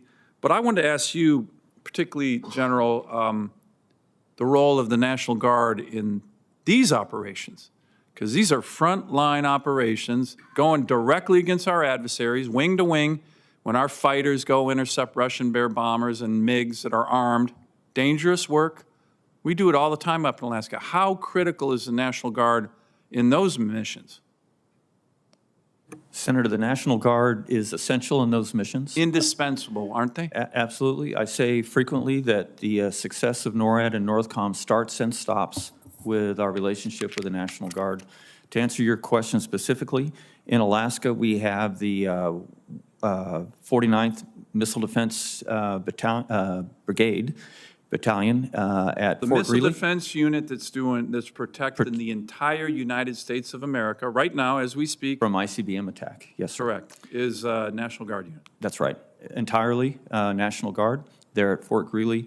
Also, as you mentioned, the air defense is run by 14 different National Guard wings for fighters, 6 National Guard wings for refuelers, including 1 in Alaska, and as well as an air defense squadron in Alaska that works side by side with the active duty forces to conduct the intercepts that you mentioned. Let me ask one final quick question for you, General. You have to make the balance between kind of state-related National Guard missions and national issues, I would say, intercepting Russian Bear bombers and tanking the fighters that go do that is certainly a national mission. It matters to Alaska, it matters to the country. How do you balance that? I want to compliment again the National Guard, the Coast Guard on this big typhoon that hit Western Alaska. It didn't make a lot of press out here.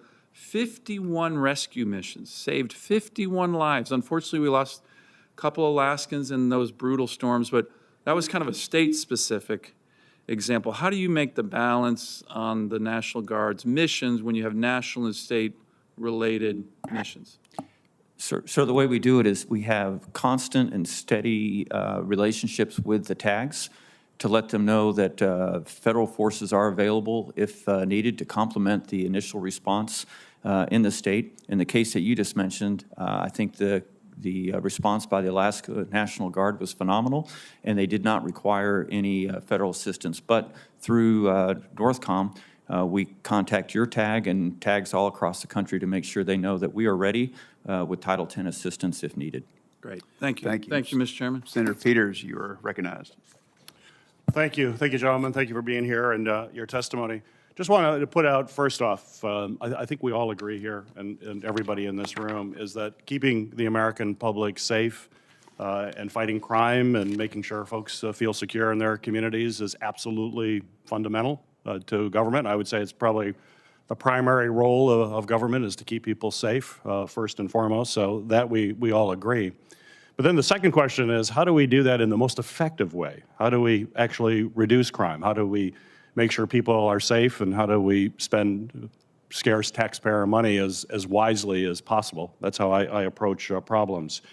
So I had my Homeland Security staff, who I'm serve as ranking member, kind of look at the cost, and based on information we've gotten from the administration, National Guard deployments to American cities by this administration have cost taxpayers a little over $410 million so far, with the stated mission of restoring law and order and reducing crime.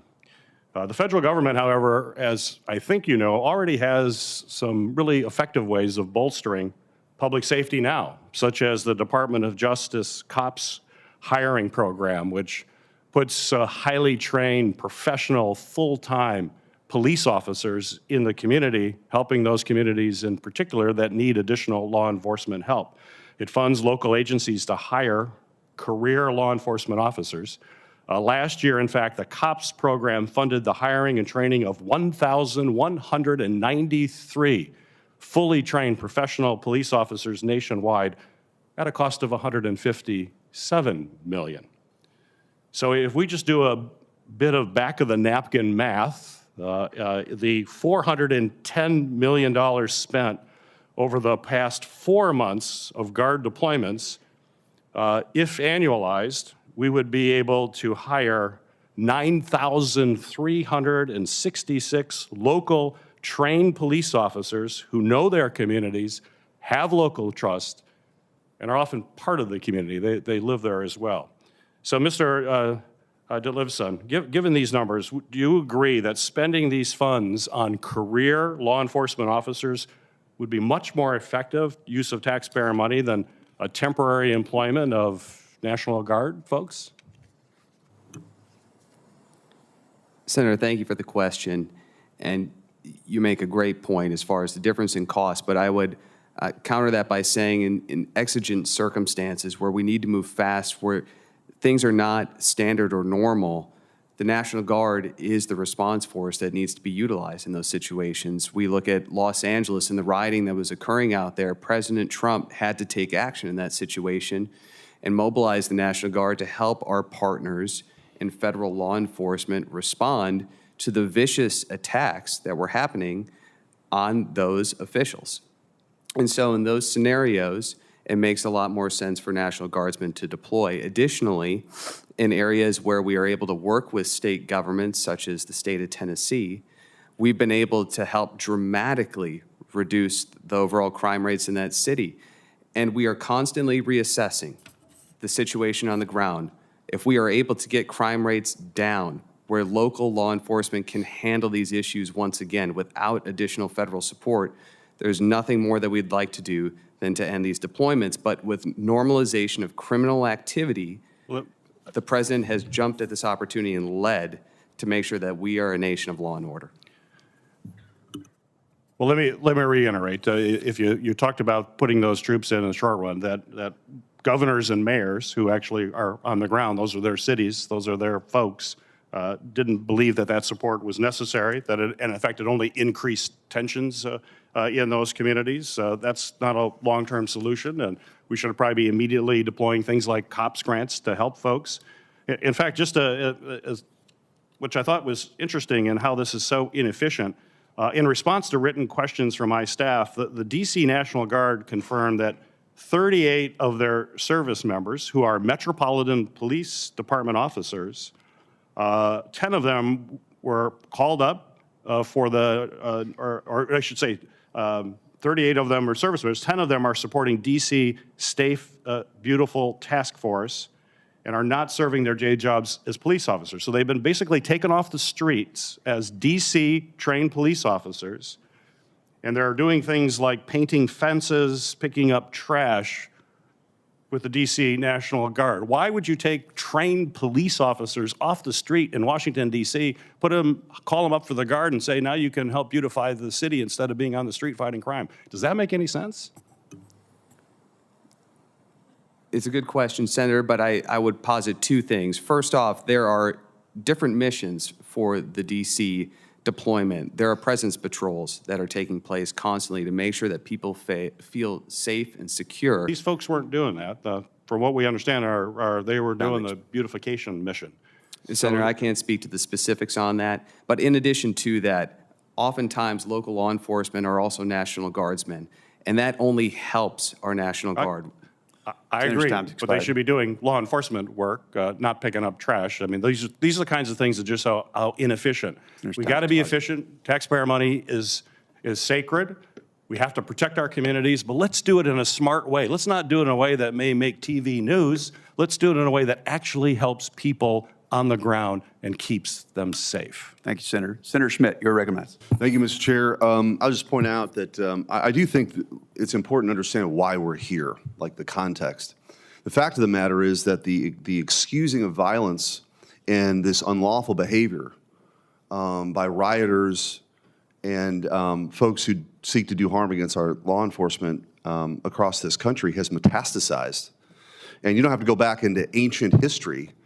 You look in the summer of love of 2020, when Democrat mayors and Democrat governors sat idly by while bricks were dropped off when the sun went down and buildings burned. Law enforcement officers were shot, they were spit at. And you know what the Democrat response was? We hear you. Yes, we should defund the police. Now, my friends on the other side, they want to sort of memory hole that. But you could run a tale of the tape about elected Democrats who spouted this nonsense. So when we talk about having local solutions, the fact of the matter is, I was Attorney General at the time, a lot of law enforcement folks, they just left. Police officers took early retirement. So you're not going to just magically create this group of local law enforcement folks to take on violent crime. I think the pendulum is starting to swing back. But I want to talk about sort of two different scenarios. You've got sort of the DC scenario, then you have the LA sort of Portland scenario, where Antifa in particular, which has now thankfully been designated not only as a domestic terrorist organization, but a foreign terrorist organization because of their tactics. The fact is, this is a network, decentralized, that has safe houses and financing across the world, including the United States, who wants to do harm to ICE agents. And so what I don't hear a lot from my Democrat colleagues, they might condemn the violence. But what's telling is you don't hear any of them say, stand back and let ICE do their jobs. Because the fact is, they just don't actually believe in immigration enforcement. They think that everybody has a right to be here and no one should ever have to go home. Borders don't really matter. And so the villainizing of our law enforcement agents, especially ICE, is really destructive and leading to this, which then brings us to today, which is why the National Guard has been deployed in places like Los Angeles and in Oregon. And it's not unprecedented. The most obvious example of people will also remember is other Democrats, including the Democrat governor of Arkansas, who didn't want black kids to go to school with white kids. President Eisenhower then not only deployed the National Guard, but sent the 101st Airborne in. So let's not pretend that this is some constitutional crisis. The President of the United States has very clear authority to send them to protect federal buildings and to protect the law enforcement, which is all that's happening. So I want to ask, General, maybe for you or anyone actually, what are some of the tactics that are being used right now by these thugs on the streets, these criminals who are seeking to entice federal agents out with firecrackers or whatever it is so that they can actually take shots at them, so they can assault them? Because I think it's important for the American people to understand what's actually happening, the violence that they're being subjected to. I mean, we just saw yesterday a National Guardsman being harassed by some clown on the street for doing his job protecting people. So what are some of the tactics that are being used that are really dangerous for law enforcement right now? Senator, you just described many of the tactics that were being used when Title X forces were directed into Los Angeles to protect federal activities, to include ICE conduct of their duties. Also, in other cities, however, with court orders, our forces have not been on mission there to work in conjunction with the lead agencies like they have in California. I think you've seen, there's no coincidence here, you've seen 1,000% increase in assaults on ICE officers. So to my Democrat colleagues who want to have this hearing, we got to be honest about what's actually happening out there. This rhetoric is making it open season on law enforcement, and it's incredibly dangerous. So when we villainize ICE agents who have family members, who are husbands, who are mothers, who are simply enforcing the laws that this Congress, or not this Congress, but Congress has passed over the years, this is insane. And the condoning of people blocking off vehicles from, enforcing the law, these ICE agents, this is a powder keg. It's a powder keg. So I'm very thankful for the men and women who are serving this country, who are protecting those agents, who are protecting federal assets. And the president's well within his authority to do it. Thank God we're challenging some of the assumptions that have existed for so long that people, particularly minorities, have to live in these crime-ridden areas forever. It doesn't need to be that way. They don't deserve to have to sweep up glass every Sunday morning or have a loved one that's shot. We don't have to accept that anymore. So thank you for being here. Thank you, Senator. Senator Duckworth, you are recognized. Thank you. So there was no rioting in Chicago before ICE was sent in. And for the past 2 months, Illinoisans have seen DHS federal agents abusing our communities. President Trump wanted to put our troops in the middle of it. The courts have stopped him so far, and the courts are finding again and again that there is no legal reason for what he is doing. But in his ideal world, Trump wants our professional military to defend unprofessional and abusive federal law enforcement agents. So let me tell you what is happening in Chicago. It is not ICE agents that are being attacked. ICE agents are the ones who tear gas over 24 Chicago police officers. ICE agents are the ones who tear gas toddlers. They are the ones pointing loaded weapons at unarmed bystanders, hauling preschool teachers from daycare in front of their kids, and rappelling from DHS helicopters onto apartment buildings in the dead of night to rip families from their beds and detain them for hours, and then when they go to court, had to admit that they have no basis to file any charges against those people they ripped out of that building in the middle of the night. That is the terror that is happening in Chicago. It is not ICE agents as the victims. It is the civilians of Chicago who are the victims of the ICE agents. Trump claimed that these federal agents need protection.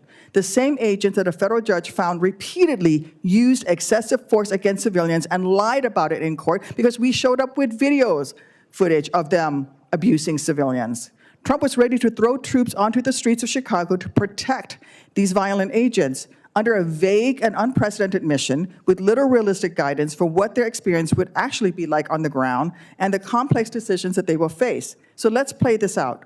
What are our troops, tasked with the mission to protect federal agents, supposed to do if they witness an agent throw a child to the ground, like has happened in Chicago? Do our troops intervene and pull the agent off that child? Or do they stand by and do nothing? Trump is forcing our military men and women to make a horrible choice, uphold their loyalty to the Constitution and protect peaceful protesters, or execute questionable orders from the president. Mr. Young, will the department commit to provide legal protection to any Title X service member who intervenes to stop a federal agent from wrongfully harming a civilian? Easy question, yes or no?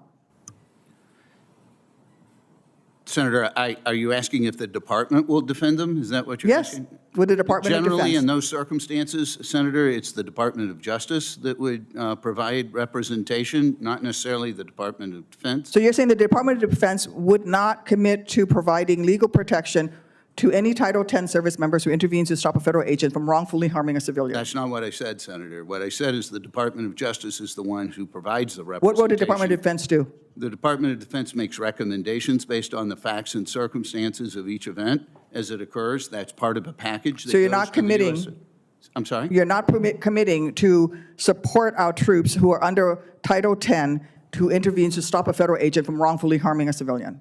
Senator, the presumption is that our troops will act lawfully, and so therefore we would normally work with a troop to Okay, help listen, make this a is a straightforward recommendation to the answer, Department of and Justice. the fact that it isn't to you is deeply concerning to me. Federal law enforcement agents actually have a legal duty to intervene to prevent a fellow officer from using excessive force. Uniformed service members, on the other hand, have no comparable obligations nor accompanying legal protection if they decide to intervene against a federal agent to protect a civilian. They do so at their own risk. Our troops could be dragged into court and would be on their own to plead their case to a jury, all because their commander-in-chief put them in an unprecedented situation that they don't regularly train for. And if that service member decides not to intervene, what will Americans think when they see someone in uniform who they were taught served and protected them, standing by as a child is harmed by one of Trump's abusive DHS agents, as has happened in Chicago? I fear the day when Americans stop thanking our troops for their service because they're afraid of our troops. We know that this administration is trying to borrow the respected image of the military. Across the country, we've seen DHS agents dressing in camouflage and wielding military-style weapons. They're making it hard for Americans to tell the difference between abusive federal agents and professional troops. General Guillot, what guidance or assurances have you received from DHS or DOD about distinguishing DHS personnel from the military when they're operating in close proximity to one another? And what are you prepared to do to make that distinction?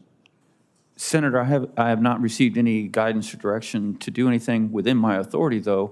I can order distinguishing markings on a uniform or, for instance, replace the name with the last letter or the first letter of the last name and a numerical designator to ensure that we're protecting the military members and we're able to distinguish them from others. If we fail to draw a bright line between our highly trained troops and lawless federal agents, who, by the way, shot a priest in the head with purple ball after he prayed for them, and they were up on a 3-story building, he raised his hand, prayed for them, turned around, and then they shot him in the head. There was no riot there. He was praying for them. If we fail to draw a bright line between our highly trained troops and lawless federal agents, I fear our public's trust in our military may never recover. Thank you, Senator. You're back. I recognize myself for 5 minutes. And thank you all for being here today, and thank you for your willingness to serve our country. I just want to highlight how important it is for Americans to know that that we are looking after them and that we've got their back.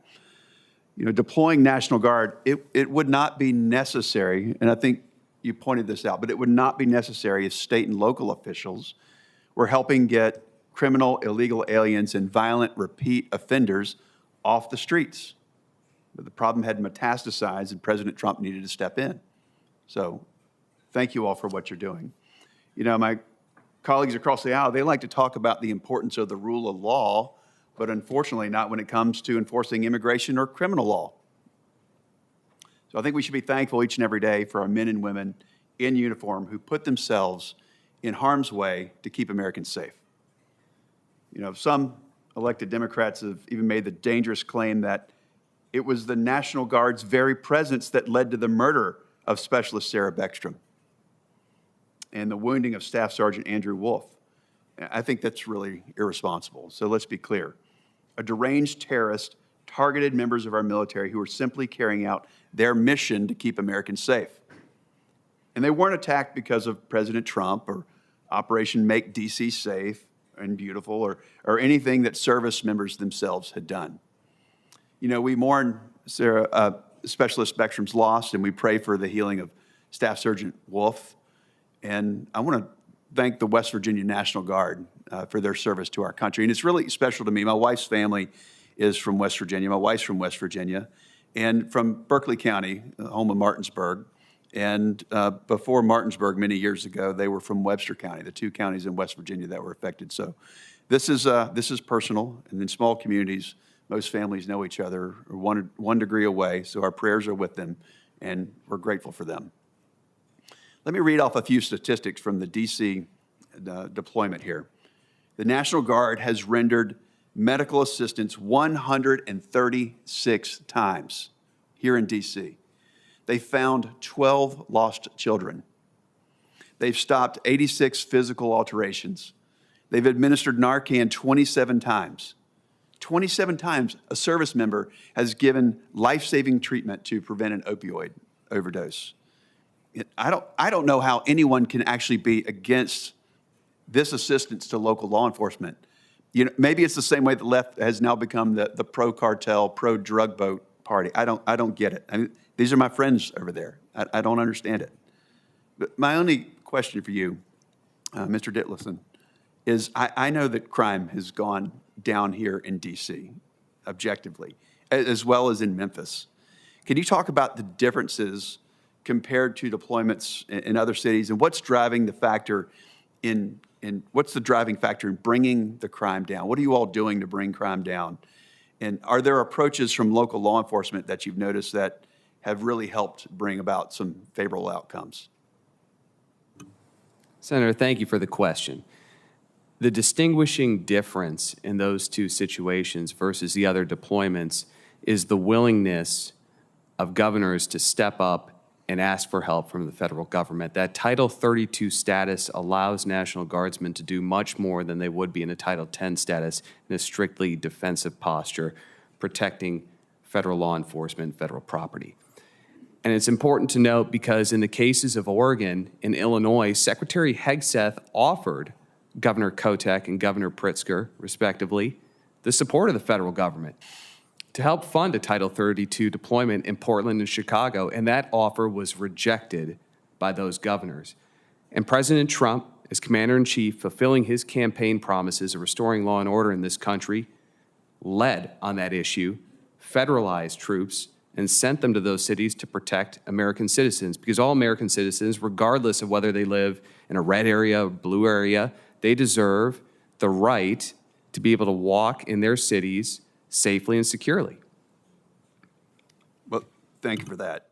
And again, thank you for your service. You know, it seemed it's the issue of who's offering the support. And American people overwhelmingly elected President Trump. And we've heard the statement, if he cured cancer, they wouldn't want to take the medicine. Some people wouldn't. But he's bringing down crime. He's offering help to states and communities because he just wants to help the American people, and I'm grateful for that, and I'm grateful, again, for your service, so thank you. Senator Kelly, you are recognized. Thank you, Mr. Chairman. I want to also express my condolences to Sarah Beckstrom's family and to the family, and also to Andrew Wolf. I understand, personally how, hard it is to recover from those kind of injuries. And to my good friend, Senator Budd, across the aisle, I don't think there's nobody on this committee that is pro-cartel and pro-drug boat, or in this Congress. General Guillot, Americans deserve to feel safe in their communities. As the son of two cops, I understand the sacrifice and the hard work it takes to do that job. That's why I know we've got to do more to support law enforcement, especially local law enforcement, those professionals who do that difficult job every single day. I also recognize that not every challenge faced in our cities should default to a military response. On September 30th, President Trump addressed military leadership, both senior officers, admirals and generals, and senior enlisted at Quantico about the deployments of National Guard to U.S. cities. And at that address, he said, and I quote, "I told Pete we should use some of these dangerous cities as training grounds for our military National Guard," unquote. So General Guillot, is there an established DOD policy that authorizes using civilian communities as training grounds and American citizens as training tools? No, Senator, there is not. Is there any precedent in DOD history for conducting combat-oriented training in American communities? No, Senator. And have you been consulted at all about using any specific cities for training? Senator, I have not been consulted nor directed to use any American cities for training. And has any federal official asked you to plan training operations in U.S. cities? No, sir, not training. And has NORTHCOM ever designated an American city as a training ground? No, sir. Thank you for that. If U.S. cities are training grounds, so based on what the president had said and indicated he wanted the Secretary of Defense to consider doing, then how are the service members in this scenario expected to perceive the civilian population in that environment?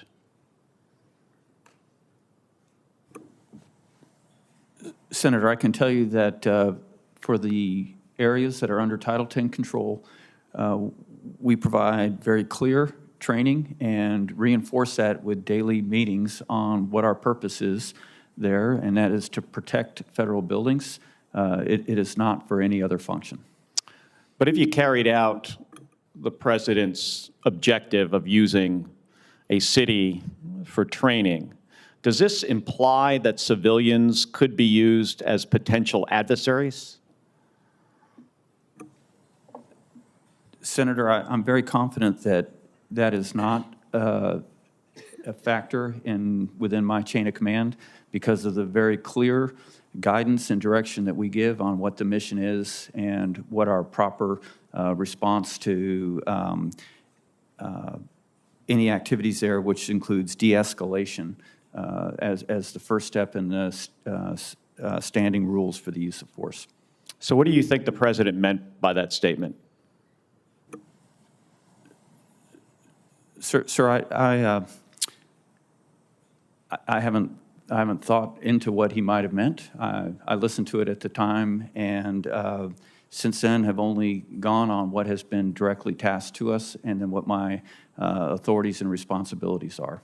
Would it ever be okay to regard U.S. citizens as adversaries or enemies?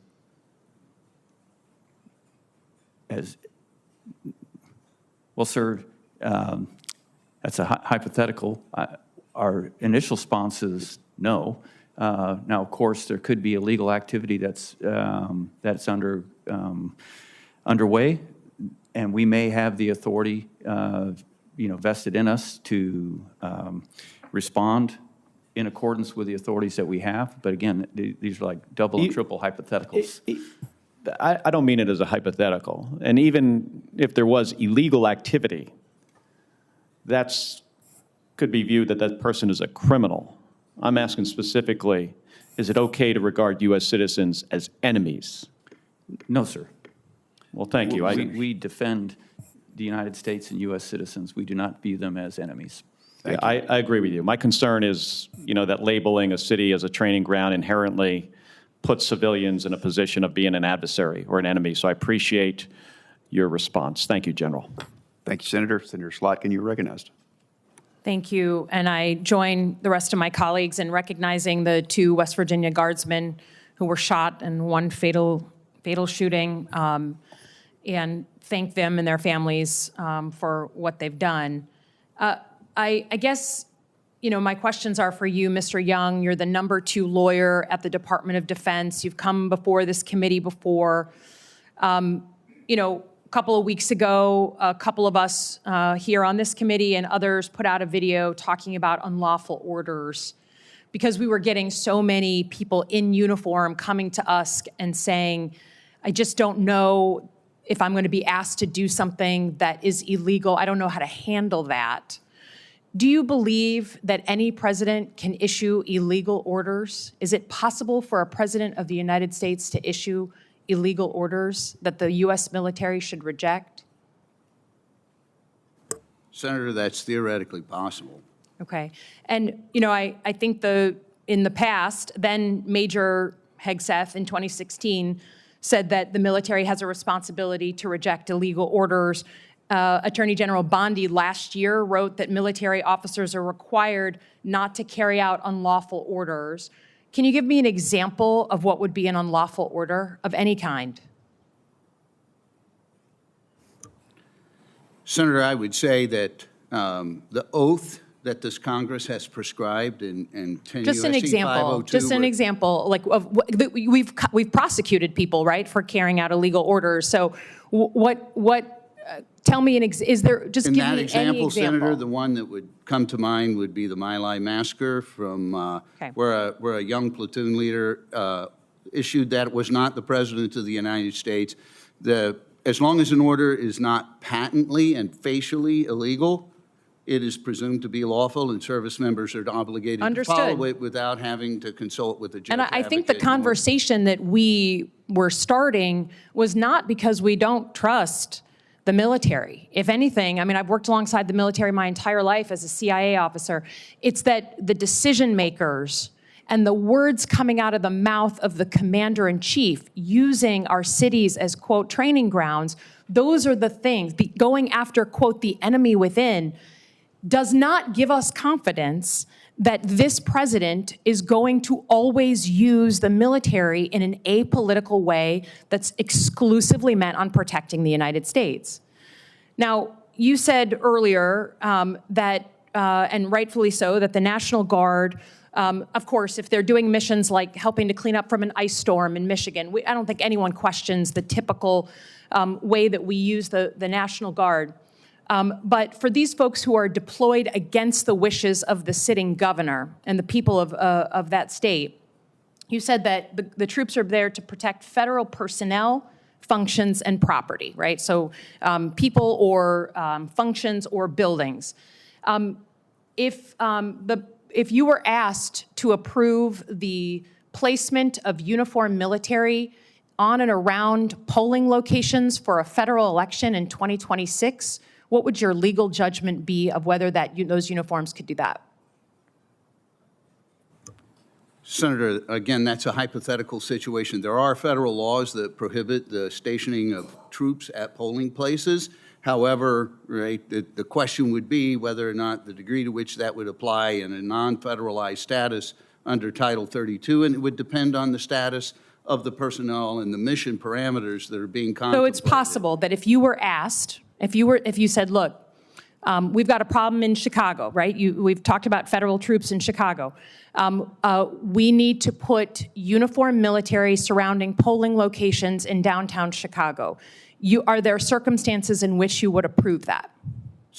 Senator, I would say this, is that during COVID, when many poll workers were unavailable, many state and local But you can jurisdictions understand, I placed understand during National Guard COVID, personnel there. you can understand that when there's a trust deficit, right? When the President of the United States says we have to go after the enemy within, and that if he loses an election, it's because it was rigged, his words, that the idea that we put uniformed military surrounding polling locations, for you to not understand what that means to the American public, the playbook of authoritarianism that I've seen as a CIA officer play out over and over and over again in other countries, for you not to understand that that sends a shiver down the spine of every American, and should, whether you're a Democrat or Republican, that's why there's a trust deficit, is because there are some circumstances in which you would use the military in the middle of our democracy like that. And I continue to believe it's not our uniformed military that have a problem, it's the leaders who are directing them and these missions. Thank you, Senator. Senator Rosen, you're recognized.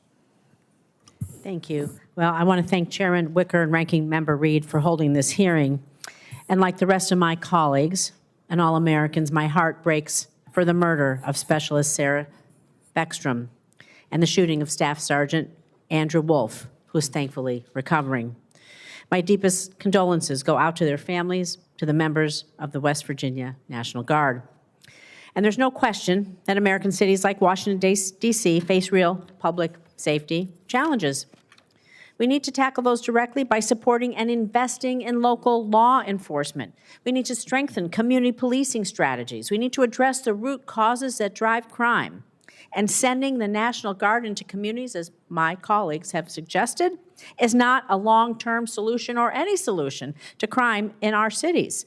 It's a show of force that removes our guardsmen from the essential missions that they perform at home, like the Nevada Air National Guard's 151st Airlift Wing, which flies the very dangerous C-130 mission of fighting wildfires throughout the mountains of western United States. It also unfairly erodes the National Guard's standing with the American people. It needlessly puts guardsmen in harm's way without the legal means to effectively police American streets. It places our men and women in uniform in deeply fraught situations in their own home communities, particularly in states like Nevada with large Latino and immigrant populations, communities which members of the National Guard also hail from, sometimes even coming from mixed status families themselves. Deploying guardsmen along ICE raises real concerns about trust and community safety. We cannot ask our guardsmen to shoulder missions that strain their relationship with the communities that they proudly serve. So my priority is ensuring that our guardsmen and women can continue carrying out the mission sets that matter most to their states, including Nevada, all of our states, where our communities depend heavily on their support. That's why I want to understand exactly what guardsmen across from the United States are being pulled from, and whether the department has taken steps to mitigate the strain these deployments impose back home. So I'm going to talk about alternate missions. So General Guillot, can you outline what mission guardsmen were pulled from in their home states, and have any guard units been pulled from time-sensitive missions, such as wildfire response, medical evacuation support, cyber defense teams, and scheduled annual training? Senator, the guard units that were activated to federal status in support of operations in California, Oregon, and Chicago were selected by the tags of those states when we presented the tasking to them. The units that were actually selected to fill those roles were selected by the So you're saying tags. there was an option given to what states would be deployed, and those tags are the ones who made the decision? That's what you just said. No, what I said is once the task came to that state, we consulted with the tags to determine who in that state would fill the tasking. So they did could- you provide any backfill support to the governors of these affected states, or those home state missions that are going unmet? No, ma'am. No backfill support. No, we don't have forces to provide backfill, ma'am. We were tasked to fill. The states were tasked with the order, and then what I'm explaining is that we worked with the tags to make sure they picked the best units for that mission from within their state. Have did the governors of these states raise concerns about losing their personnel during peak operational periods? And if so, can you share with us those concerns? Ma'am, I have not received any concerns. Okay. Mr. Ditlevson, can you walk us through how the department weighed federal deployment demands against state-level mission requirements before deciding to move these personnel, please? Absolutely, Senator. In the department, as the coordinating lead for these particular mobilizations, we consult with the National Guard Bureau, the Joint Staff, we speak with OGC, we speak with the Comptroller, and we make sure that we are balancing all of those different needs to provide the best advice to the Secretary in how these troops are mobilized. Thank you. So I have just a few seconds left. So General, I'm going to go back to you. I want to know, from your perspective, are guardsmen being placed in situations where they're working in close proximity to ICE or otherwise involved in sensitive community interactions, and what guidance has been given to avoid eroding trust in diverse communities, as my esteemed colleague deferred to? And what is the division of mission responsibilities between DOD and ICE? Thank you. Senator, the difference between the duties of ICE and the Title X forces is extreme. The Title X forces are only there to protect the federal facilities. Sometimes it's an ICE building, but in other cases it's Los Angeles. It is not. It's a federal building. I've seen them just walking around parks in my neighborhood here in D.C. So there are no federal buildings around where my apartment is. Senator, I have to make the distinction there. I'm only responsible for the forces that are under Title X authorities, which are in Los Angeles, Oregon, Chicago, and at Fort Bliss. I do not have any command and control over the forces in Memphis or here in D.C. Thank you. Thank Thank you, you. Senator. I believe Ranking Member Reed has additional questions.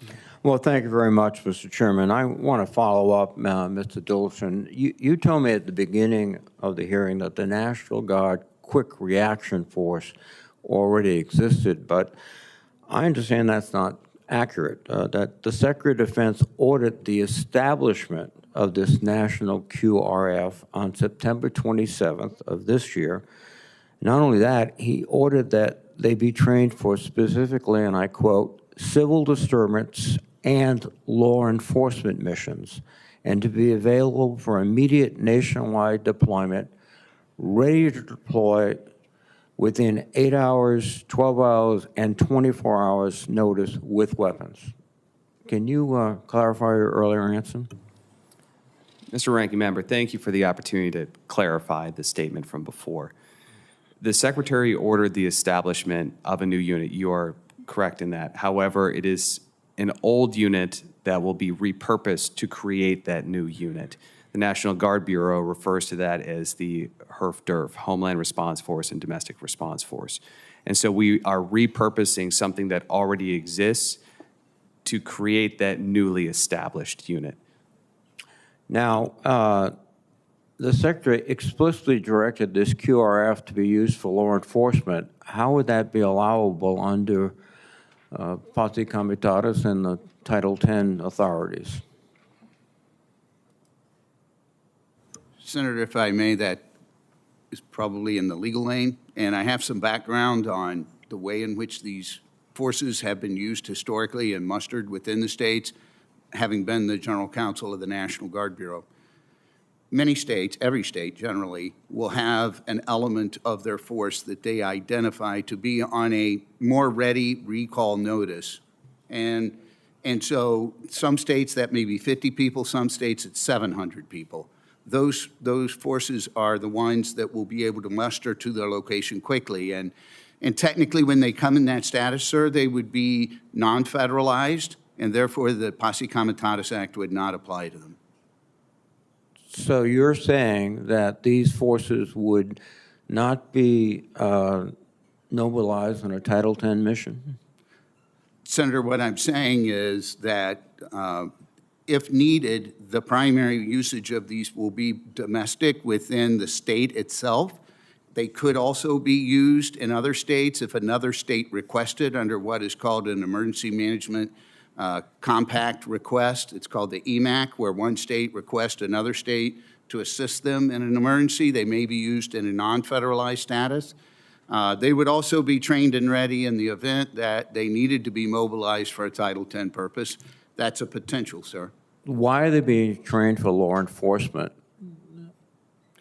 Well, sir, historically, after the events of Kent State back in the 70s, the Army and its wanted to make sure that all National Guard personnel received training in domestic law enforcement and civil disturbance operations.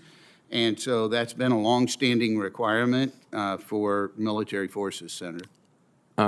General, do you train the National Guard or urge them to train in law enforcement activities other than military police activities? Senator, when they come to Title X status, we do not train them for law enforcement. We train them in the Federal Protection Mission and with the standing rules for the use of force. So the Secretary's order contradicts the current practice, which Title X personnel are not trained for law enforcement.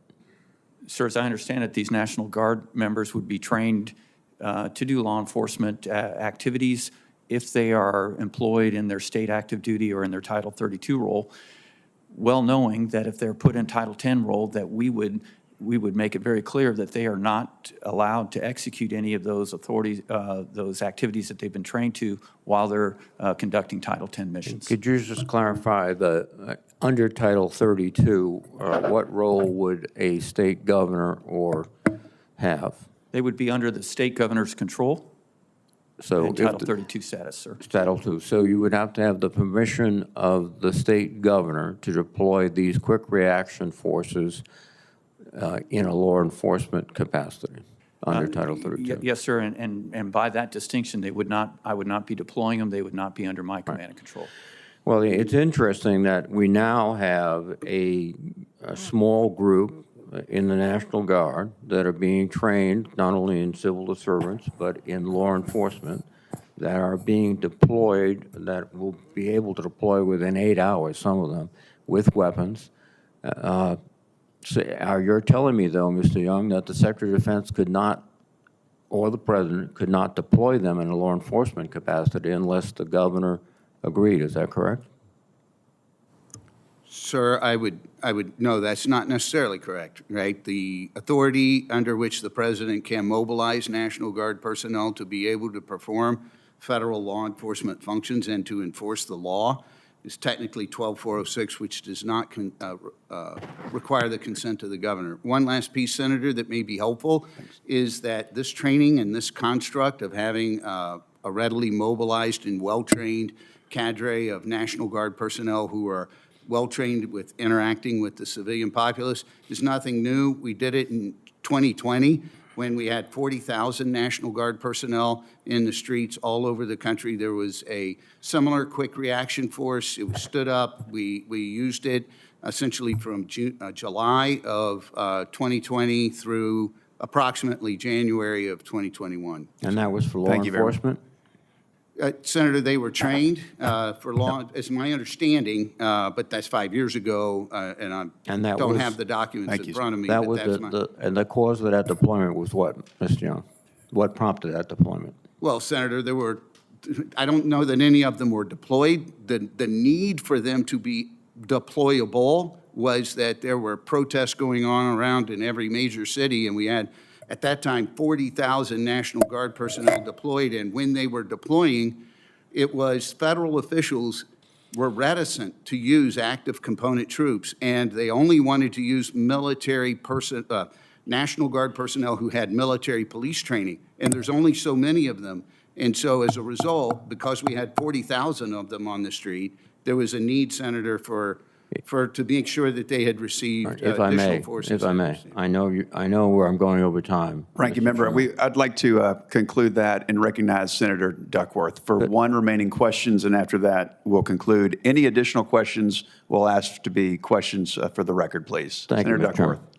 Yes, thank you. So let me clarify. Mr. Ditlevson, can you commit right now that the mission of any deployment of active duty or National Guard troops domestically will never expand beyond the protection of federal buildings and federal law enforcement agents? Because in Illinois, you have Texas National Guardsmen deployed to Illinois against our governor's wishes. So if following up on the previous conversation that they would never be allowed to do law enforcement under Title 10, are we saying that there will never be a time in the future where Texas National Guardsmen will be sent to Illinois to do law enforcement? I'm confused as to how this is going to happen. So will National Guard troops domestically ever be told to carry out a mission beyond protection of federal buildings and federal law enforcement agents in any state, such as has happened in Illinois, where Texas National Guardsmen were sent to Illinois, forced down our throats? Yeah. Senator, based on what Mr. Young just went through, I can't commit to that. I think Mr. Young could go into the specifics of the legal reason why that's the case. But in the Title 10 status, as a federal troop, the president has the authority to move them into another state, such as the where Texas they will, National then Guard. you're saying that you can't commit that those troops under Title 10 orders, you're not committing, right now, let me put, for the record, everybody in this room hears you, you're not committing that National Guardsmen will not be moved under Title 10 status into a different state to perform law enforcement functions, to do a mission beyond protection of federal property and protection of we federal understand troops? you have many more questions. Any additional questions would be questions for the record if the witnesses would. Can you let him please answer? Get the best answer, please. Senator Duckworth, for that question, these troops are deployed in the 12406 status, protecting federal buildings and property. I respect the president's decision space on this one. It's something that we would evaluate in the building if we receive the order. So your answer is no, you can't commit to it. Mr. Young, I believe I can defer to him on the specific legalities of My this question one. is to you. So no, you cannot make that commitment. I understand that, Senator, but whatever would come into our office and policy, I commit that that would absolutely go through the Office of General Counsel to make sure that whatever we are doing is 100% legal under the law. Thank you to our witnesses. This concludes today's hearing, and I want to thank you all for your testimony. For the information of members, questions for the record will be due to the committee within 2 business days of the conclusion of the hearing. We are adjourned.